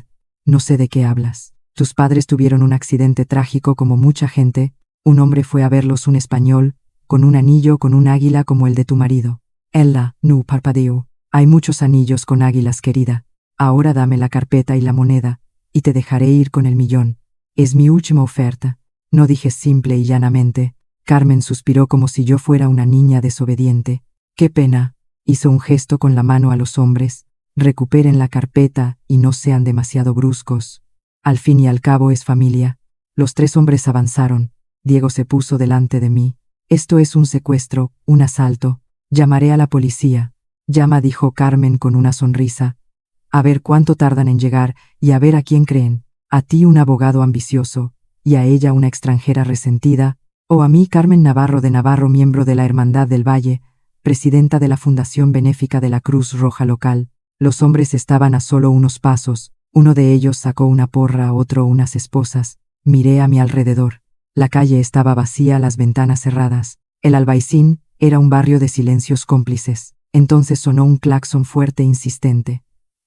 Un coche viejo, un Seat rojo, giraba la esquina a toda velocidad. Iba directo hacia nosotros. Los hombres de Carmen se dispersaron sorprendidos. El coche se detuvo bruscamente, a centímetros de Carmen. La puerta del conductor se abrió y salió Laura, mi hermana con el pelo alborotado con vaqueros y una camiseta, pero con los ojos llenos de un fuego que no le conocía. «Suban», gritó.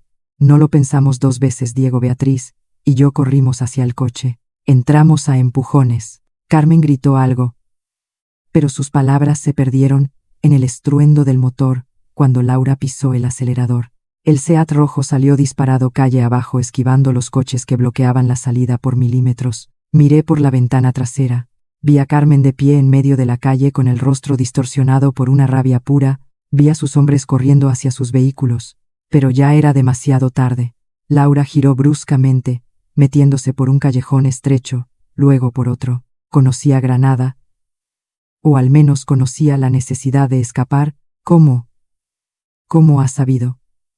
Logré preguntar, sin aliento. Te rastreé el teléfono, dijo Laura, sin apartar los ojos de la carretera. Una app que instalamos cuando mamá y papá, bueno, por si acaso.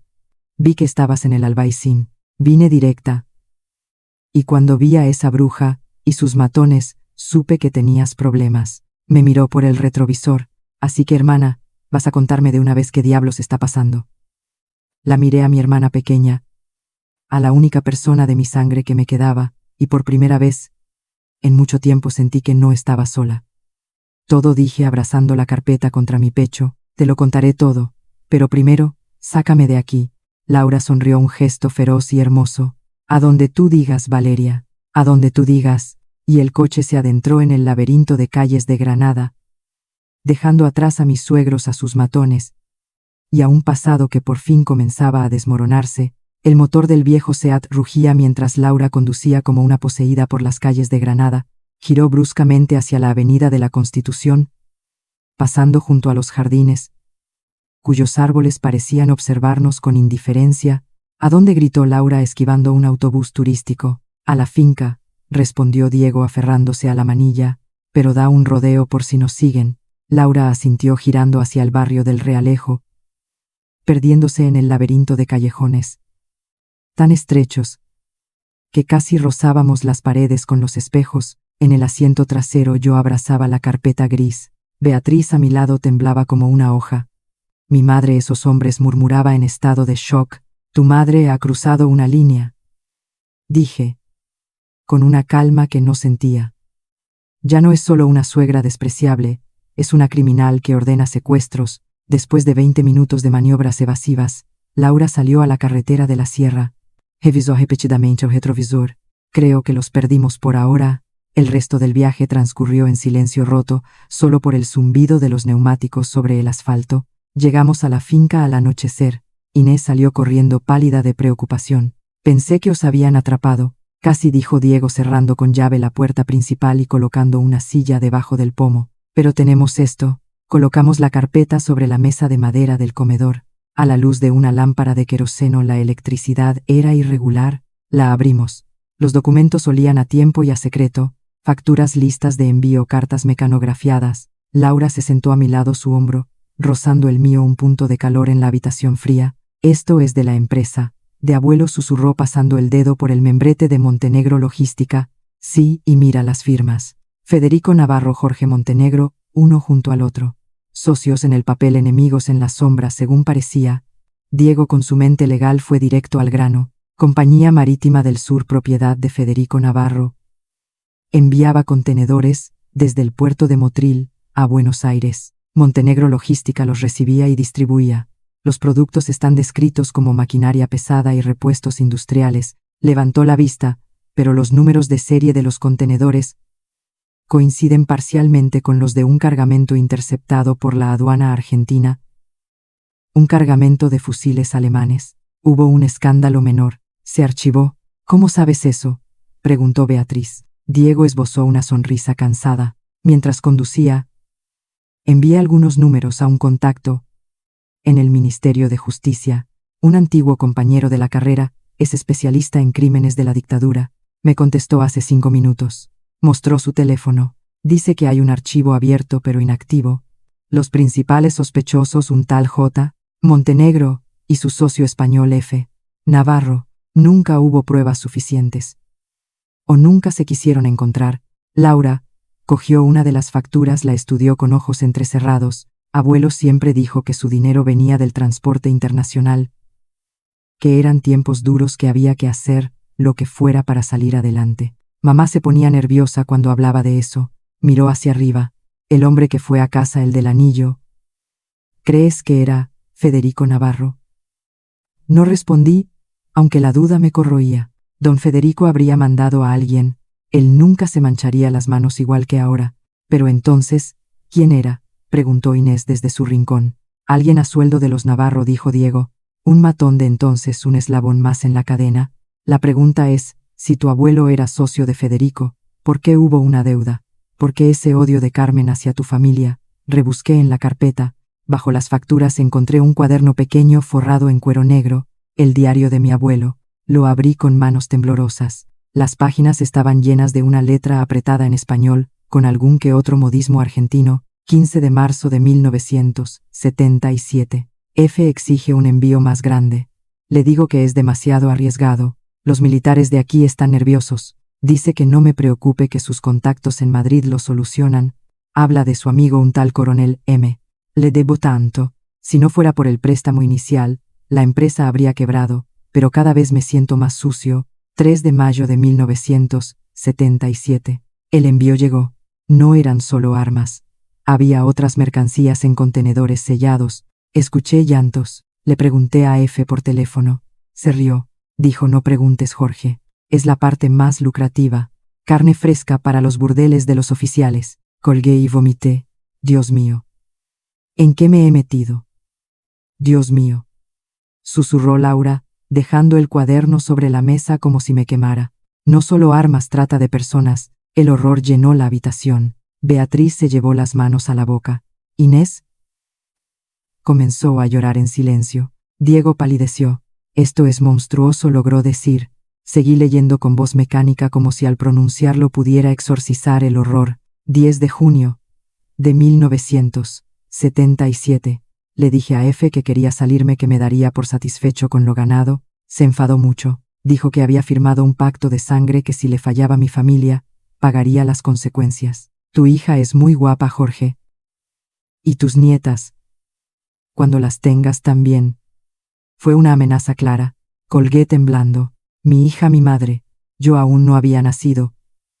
Pero la amenaza ya planeaba sobre mi familia. 15 de agosto de 1978. Intenté guardar pruebas, fotos, nombres, un listado de barcos. Los escondí en un lugar seguro. Si me pasa algo, mi mujer debe enviárselo al periodista británico, el que escribe para ese diario. F no puede salirse con la suya. El cuaderno terminaba ahí. Las páginas siguientes estaban en blanco. Mi abuelo murió en 1980 de un ataque al corazón. Según la versión oficial, mi abuela murió un año después de tristeza. Mi madre nunca supo nada. O quizás sí, y por eso se asustó tanto cuando el hombre del anillo apareció. El listado, dijo Diego, rompiendo el silencio sepulcral. ¿Dónde está? Lo encontró tu abuela. ¿Tu madre? No lo sé. Respondí sintiendo el peso de la historia sobre mis hombros. Pero si existió. Y si los Navarro lo supieron. Es motivo más que suficiente para querer silenciar a mi familia para siempre. Laura cogió el cuaderno, lo acarició. Abuelo intentó hacer lo correcto. Al final me miró. Nosotros tenemos que terminar lo que él empezó. ¿Cómo?, preguntó Beatriz con voz débil. Con esto mi padre podría ir a la cárcel de por vida. Mi madre también. Y no solo por el pasado, por lo de hoy, por intentar secuestraros. Tu madre no dejará que eso pase. Diego tomó el control, su mente legal volviendo a funcionar. Primero, digitalizamos todo. Ahora mismo, hacemos copias. Las enviamos a servidores seguros, a amigos de confianza en el extranjero, con instrucciones de hacerlas públicas. Si nos pasa algo. Segundo, necesitamos un abogado penalista. Esto ya se me queda grande. Tercero, la policía, pero no la local. Hay una unidad de crímenes históricos en Madrid. Podemos contactar con ellos directamente. Y cuarto, añadí, necesitamos saber qué tiene Carmen sobre nosotros, sobre mí. Si amenazó a mi abuelo con su familia, no dudará en hacerlo ahora con Laura, o con vosotras, dije mirando a Inés y a Beatriz. Mi teléfono vibró. Un número desconocido. Lo puse en altavoz. Sí, Valeria. Qué alivio oír tu voz. Era don Federico. Sonaba anciano agotado. He sabido lo de esta tarde, lo de mi mujer. No la pude detener. Lo siento. ¿De qué habla don Federico?, pregunté. Aunque todos sabíamos a qué se refería de su intento de recuperar esas viejas tonterías. Su voz temblaba. Escúchame, por favor. Carmen está desesperada. Tiene miedo. Pero yo estoy cansado de mentiras. Cansado de cargar con esto. Diego me hizo señas de que grabara la llamada. Ya lo estaba haciendo. ¿Con qué exactamente está cansado de cargar don Federico? ¿Con el tráfico de armas? ¿O con la trata de mujeres? ¿O con el asesinato de mis padres?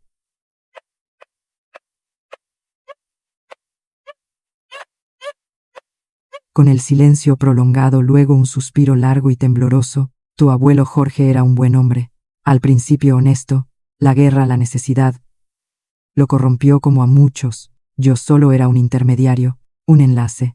Los verdaderos culpables están muertos, o son intocables. No me cuente su justificación, corté con desprecio. Dígame por qué mi familia tuvo que morir. Tu abuelo guardó pruebas, un listado de barcos, de fechas, de cargamentos completos, con nombres de oficiales argentinos y españoles. Gente muy poderosa.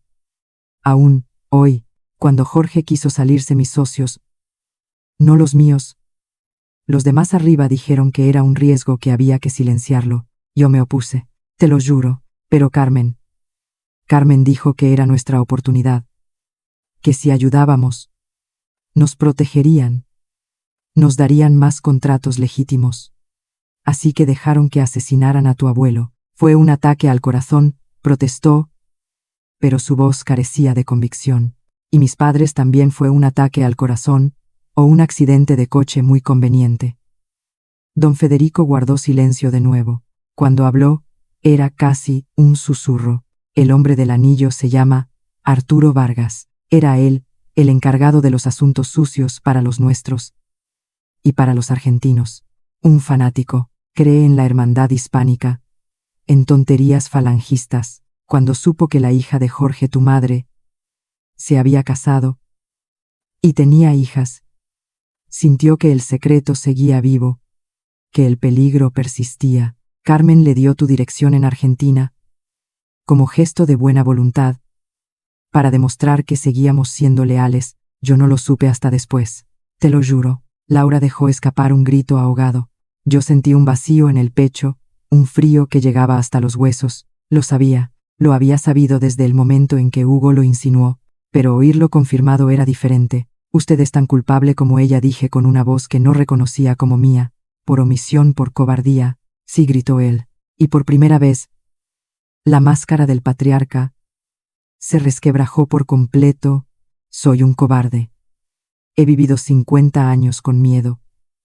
Con el miedo a que esto saliera a la luz, a arruinar el apellido de mi padre, a dejar a mis hijos en la miseria, y ahora lo he perdido todo de todos modos. Mi hijo es un inútil, mi hija me odia, mi mujer es una extraña, y tú tienes el poder de mandarme a la cárcel para que me pudra. Eso haré, afirmé sin piedad. No lo harás, porque si lo haces, nunca encontrarás el listado. Me quedé helada. ¿Qué el listado de tu abuelo? Las pruebas que escondió. Carmen nunca lo encontró. Yo tampoco, pero sé que existe, y sé dónde puede estar. Laura me agarró del brazo con fuerza. No le creas. Valeria es una trampa. ¿Por qué me lo diría ahora?, pregunté a don Federico. Porque quiero un trato, dijo. Y su voz recuperó un ápice de su antigua firmeza. Tú tienes la carpeta, tienes la moneda, tienes suficiente para hundirme. Pero con el listado, puedes hundir a gente mucho más poderosa. Gente que hace que los Navarro parezcamos unos aficionados ministros, jueces, empresarios. La verdadera red. ¿Y qué quiere a cambio? Inmunidad para mí y para mi hijo. Nos vamos de España para siempre. Renunciamos a todo, la empresa, las propiedades, todo. Te lo firmamos. Pero a cambio me das tu palabra de que no irás a la policía con lo del pasado, con lo de lo otro. Y me das el listado. cuando lo encuentres, para destruirlo. Diego negó con la cabeza con violencia, y era una locura inmoral. Pero yo no estaba pensando como una moralista, pensaba como una estratega, como mi abuela, que sobrevivió a una dictadura. ¿Dónde está el listado? Tu abuelo era un hombre previsible, le encantaba la poesía, su poeta favorito era Borges, y le encantaba Granada, visitaba siempre el mismo sitio. Cuando venía a ver negocios, la Real Chancillería decía que allí estaban todas las mentiras de la historia. Así que era el mejor lugar para esconder una verdad. La Real Chancillería, el edificio que guardaba los documentos del Imperio Antiguo. Ironías. ¿Dónde exactamente? No lo sé. Pero sé que tenía un amigo allí. Un archivero. Un tal don Anselmo Torres. Ya debe de ser muy viejo, o estar muerto. Pero si alguien supo algo fue él. ¿Y por qué no lo buscó usted antes? Por miedo, confesó. Porque si encontraba ese listado y cierta gente se enteraba, me mataban. Era más fácil dejar el fantasma en el armario, hasta que llegaste tú, hasta que despertaste a todos los fantasmas. Voy a comprobar su historia, don Federico. Si es cierto, hablaremos. Si me miente, publico todo mañana. Está bien, pero date prisa. Carmen no se va a quedar quieta. Tiene miedo. Y Carmen con miedo es más peligrosa que nunca. Y hay otra cosa, que el hombre del anillo, Arturo Vargas, sigue vivo, y vive en Granada. Carmen lo llamó después de la cena, para tratar el problema de ti. Esa es la verdadera razón por la que quiero huir, porque esa gente cuando aparece no deja nada en pie. Colgó.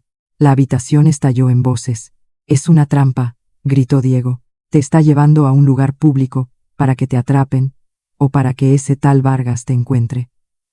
Añadió Inés aterrorizada.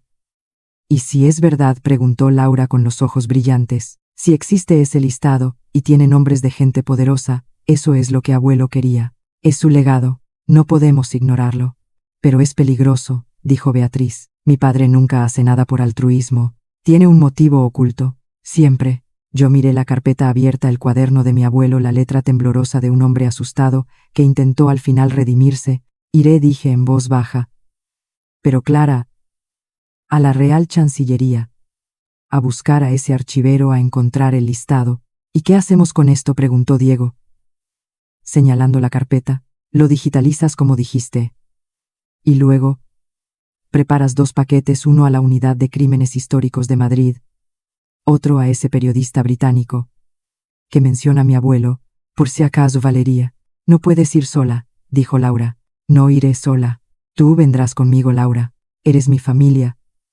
Y tú, Diego, nos llevarás y vigilarás. Beatriz, Inés, os quedáis aquí con las copias. Si no regresamos en 3 horas, enviáis todo. No empezó Beatriz, pero la interrumpí. Es la única forma. Necesito saber la verdad. Toda la verdad. Aunque me cueste la vida. Laura me cogió de la mano. Su mano era cálida, firme. Entonces vamos a por ella, por abuelo, por mamá y papá. Diego suspiró resignado, pero asintió. Comenzó a escanear los documentos con su teléfono página a página, mientras afuera, la noche andaluza se cerraba sobre nosotros, tan oscura y llena de secretos como el pasado que ahora perseguíamos, y en algún lugar de esa noche, sabía, Carmen Navarro preparaba su siguiente movimiento. Y un viejo fanático, con un anillo de águila, esperaba su momento, pero ahora yo también tenía algo que ellos no esperaban: la determinación de una mujer que ya no tiene nada que perder. Y la sangre de un abuelo, que al final quiso hacer lo correcto. Mañana iría a la Real Chancillería a cazar fantasmas entre los viejos papeles del imperio. El amanecer en la finca era un espectáculo de oro y silencio. Pero dentro de la casa, el aire vibraba de tensión. Diego había pasado la noche digitalizando cada página, cada firma, cada mancha de tinta. Ahora 3 memorias USB idénticas reposaban sobre la mesa junto a los documentos originales. Esta va a Madrid, dijo, guardando una en un sobre acolchado. La envío por mensajero urgente a mi contacto en la Unidad de Crímenes Históricos. Esta otra, mostró una segunda USB, va con vosotras por si acaso. Y esta tercera se queda aquí, con Beatriz e Inés. ¿Y el periodista británico?, pregunté terminando mi café amargo y fuerte. Ya he contactado con él. Un tal Alistair Reid de The Guardian. Está en Lisboa cubriendo una cumbre. Vendrá a Granada cuando le avise. Pero quiere pruebas sólidas antes de publicar nada. Diego se ajustó las gafas. Así que, cuanto antes tengamos ese listado mejor. Laura, sentada frente a mí, empacaba una mochila pequeña con agua, un botiquín y una navaja multiusos que había comprado en una gasolinera.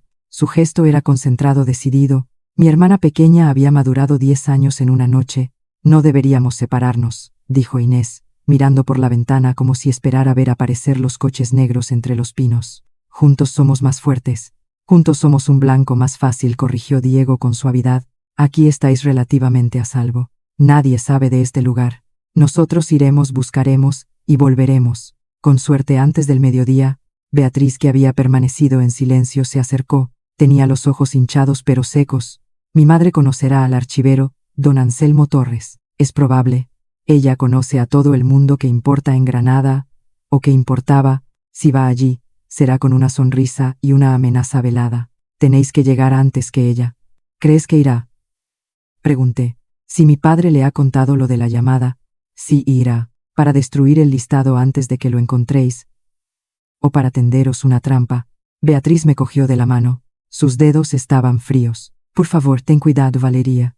Ahora mismo eres la persona más peligrosa para ella.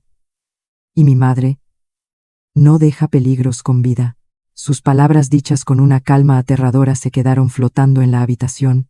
Todos sabíamos que era verdad. Media hora después, Diego, Laura y yo salíamos de la finca. El aire de la mañana era fresco, limpio, un contraste brutal con la podredumbre que íbamos a desenterrar. Durante el trayecto a Granada, Laura fue la primera en romper el silencio.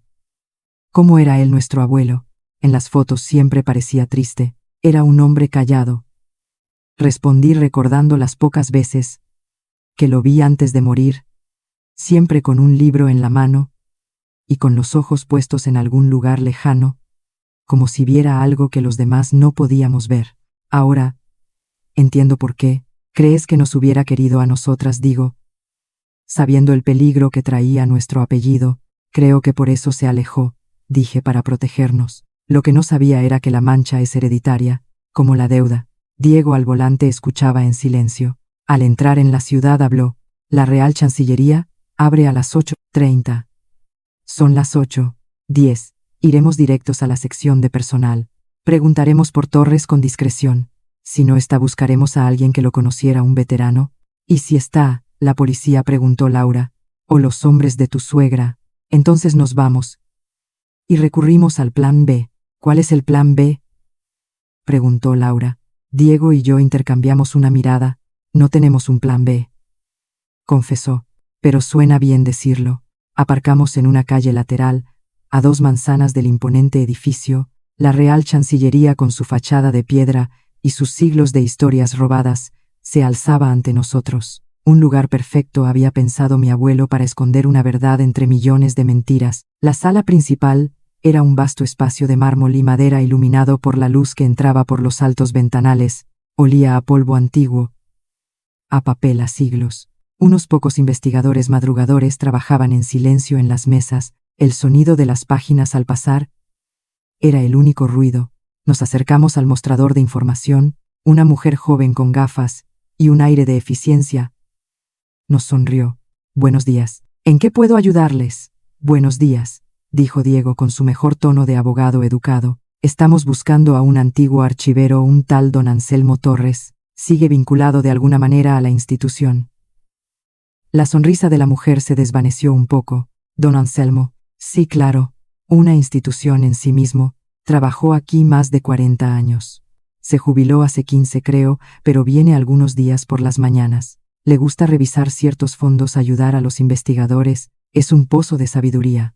¿Y hoy está? Pregunté, tratando de disimular la urgencia. Ella miró el reloj. Suele llegar hacia las 9. Pero últimamente no viene con tanta regularidad. La edad, ya saben. Pueden esperarlo en la sala de investigadores. Si viene, suele sentarse allí al fondo, cerca de la sección de mapas del Río de la Plata. Agradecimos y nos dirigimos a la sala que indicaba. Era un espacio más íntimo, con estanterías altísimas y mesas largas. Elegimos una cerca de la entrada, con buena visión de la puerta. Laura no podía estarse quieta. ¿Y si no viene? ¿Y si Carmen ya ha hablado con él? Entonces habremos perdido el tiempo, murmuré. Pero en ese momento, la puerta principal se abrió. No era un anciano, era Carmen. Iba acompañada de un hombre alto de unos 60 años, con traje impecable y una carpeta de cuero. No era un matón, parecía un funcionario o un abogado. Hablaban en voz baja con familiaridad. El hombre señaló algo hacia los despachos interiores. Y Carmen asintió con esa sonrisa social que conocía tan bien. Se ha adelantado, susurró Diego. Ese hombre es el subdirector del archivo. Lo conozco de vista. Va a pedir que no nos dejen hablar con Torres. Tenemos que encontrarlo primero, dije. Y sin pensarlo me levanté y me dirigí a un archivero que pasaba con un carrito de libros. Disculpe, buscamos urgentemente a don Anselmo Torres. Es un asunto familiar importante. ¿Sabe si ya ha llegado el archivero? Un hombre joven con barba. Se encogió de hombros. Creo que hoy no viene, pero a veces usa la entrada de personal, en la parte trasera. Y se sienta en el patio interior, el pequeño a tomar el sol. Antes de empezar, es un hábito suyo. ¿Podría indicarnos cómo llegar a ese patio? Salgan por esa puerta. Pero no dejen que les vea el subdirector. No le gusta que molesten a don Anselmo. No necesitamos que nos lo dijeran 2 veces. Nos deslizamos por la puerta lateral y recorrimos un pasillo estrecho flanqueado por pilas de cajas de archivo. El sonido de nuestros pasos resonaba en el silencio. El patio era un remanso inesperado, un cuadrado de cielo azul con un naranjo en el centro y un banco de piedra, y en el banco un hombre. Era muy viejo, piel como papel de seda, manos llenas de manchas, y una mata de pelo blanco desordenada. Llevaba un traje marrón raído pero limpio, y sostenía entre sus manos temblorosas un libro abierto. No leía, solo miraba las páginas como si las palabras le trajeran un recuerdo lejano. Nos acercamos con cautela. Él levantó la vista, sus ojos de un azul sorprendentemente claro. Nos examinaron sin sorpresa. No suelen mandar a 3, dijo con una voz ronca, pero clara. La otra señora vino sola con su lacayo. La otra señora, pregunté aunque ya sabía la respuesta. La Navarro. Carmen, cara de ángel, ojos de hielo. Vino hace media hora. Me preguntó por lo mismo que vosotros, supongo. Por Jorge. Laura dio un paso al frente. Conoció a nuestro abuelo, a Jorge Montenegro. Los ojos del anciano se posaron en ella. Se iluminaron con un destello de reconocimiento. Tiene su nariz la de tu abuela más bien, y sus ojos, los mismos ojos llenos de preguntas. Hizo una pausa. Jorge era mi amigo, el único que no me trataba como a un simple guardián de papeles. Veía el valor de la memoria, lo bueno y lo horrible. Señor Torres, dije sentándome a su lado en el banco. Necesitamos su ayuda. Mi abuelo escondió algo aquí, un listado de barcos de nombres. Creemos que usted lo sabe. Don Anselmo cerró su libro. Lo acarició. Él sabía que iban a por él, que había jugado con fuego y se había quemado. Vino a verme en el 79. Me dio un sobre, dijo. Anselmo, guárdamelo. Si alguna vez alguien viene a buscarlo, que sea alguien de mi sangre, que diga la contraseña. ¿La contraseña?, preguntó Diego. Algo que solo Jorge y yo sabíamos. Un verso de su poeta favorito. El anciano me miró. Lo sabes, niña. Mi mente trabajó a toda velocidad. Borges, su poeta favorito.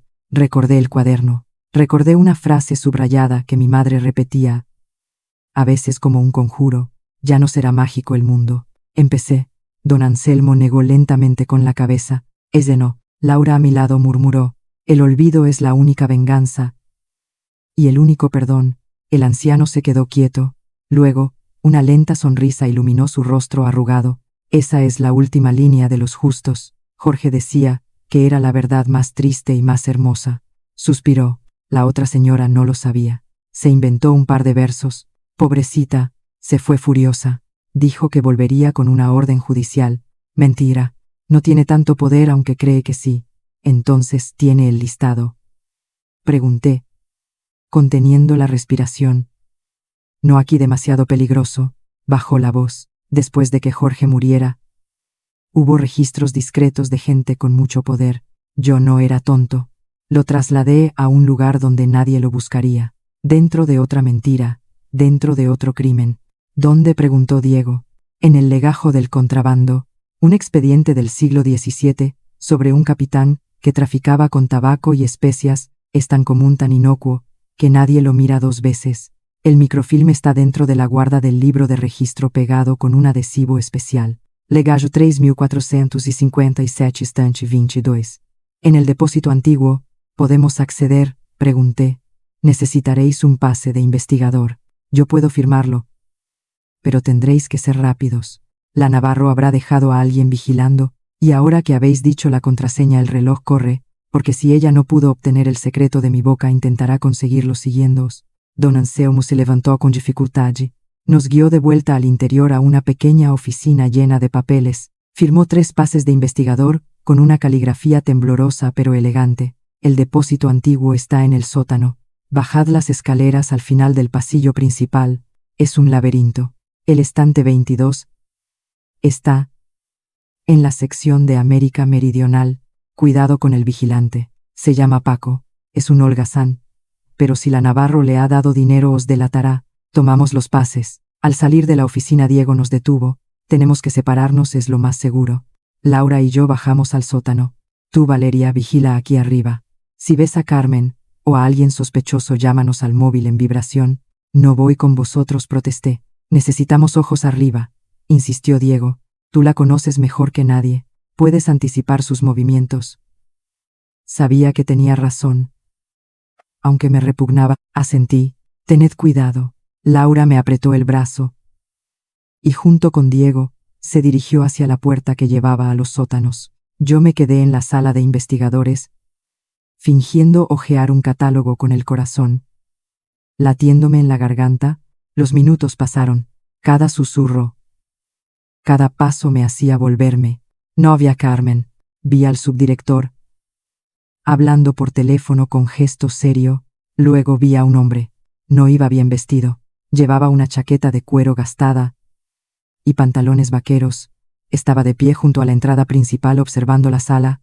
No tenía pinta de investigador. Tenía pinta de matón. Uno de los que había visto en el albaicín. Su mirada barrió la estancia, se posó en mí un instante y siguió. No me reconoció o no le importé. Buscaba a alguien más, a Laura y a Diego. Probablemente. Saqué el teléfono. Escribí un mensaje a Diego. Vigilante en entrada. Hombre chaqueta cuero. Cuidado. No hubo respuesta. Debían de estar ya en el sótano sin cobertura. Decidí acercarme al mostrador de información para no llamar la atención. La mujer joven de las gafas estaba hablando con un colega. Si el subdirector ha dicho que no molesten a don Anselmo hoy que tiene visitas importantes, decía con un tono que delataba su escepticismo, pues yo he visto a la tal señora Navarro salir hace poco por la puerta principal, respondió el colega. Parecía enfadada. Y luego, ha llegado ese hombre, el de la chaqueta, preguntó por el depósito antiguo. Le dije que necesitaba autorización. Se ha ido hacia los aseos pero no ha vuelto. Se habían infiltrado. Carmen se había ido, pero había dejado a su perro de presa. Y ese perro sabía a dónde iban mis amigos. Sin pensarlo 2 veces me dirigí a la puerta que llevaba al sótano, la atravesé, y comencé a bajar una escalera de piedra estrecha y mal iluminada. El aire se volvió frío húmedo a tierra. Abajo se extendía un vasto espacio, abovedado un laberinto de estanterías metálicas que se perdían en la penumbra. Las bombillas colgantes arrojaban parches de luz amarillenta. Olía a moho y a óxido. Laura, Diego, llamé en un susurro. No hubo respuesta, solo el zumbido lejano de algún sistema de ventilación. Caminé entre los pasillos leyendo los números de los estantes. Ealing y Warren. Cerca. El 22 debía de estar al fondo a la izquierda. Oí un ruido, un roce de tela. Me agaché detrás de una pila de cajas. A unos 10 metros vi al hombre de la chaqueta de cuero. Estaba de pie inmóvil escuchando. En su mano derecha sostenía algo que brilló bajo la luz. Una navaja. Él no me había visto. Miró hacia otro pasillo y comenzó a avanzar sigiloso. Yo lo seguí manteniendo la distancia, el corazón martilleando en los oídos. Doblé un instant y los vi. Laura estaba de pie en una escalera de mano, revisando un grueso libro encuadernado en piel. Diego al pie de la escalera vigilaba. Estaban en el estante 22. ¿Lo encontráis?, pregunté saliendo de mi escondite. Laura se sobresaltó. Valeria, ¿qué haces aquí?, dijiste. Hay uno de ellos aquí cerca con una navaja. Diego maldijo en voz baja. Tenemos que irnos ahora. Un momento, dijo Laura pasando páginas con dedos ágiles. Aquí está. Legajo tritiso chtiristo sedemimpedecet. Contrabando de tabaco. Cap de la cueva. 1780. Y 9. Abrió la cubierta posterior. La guarda metió la uña con cuidado y despegó una tira de cinta adhesiva antigua. Debajo un pequeño rectángulo de microfilm protegido en una funda de plástico. Lo tengo. En ese momento, el hombre de la chaqueta de cuero apareció al final del pasillo, nos vio, sonrió, una sonrisa sin dientes fría. Denme eso. Y no os pasará nada, dijo con voz áspera. Corled, ordenó Diego, y empujó la escalera de mano hacia el hombre. La escalera cayó con estrépito, bloqueando el pasillo.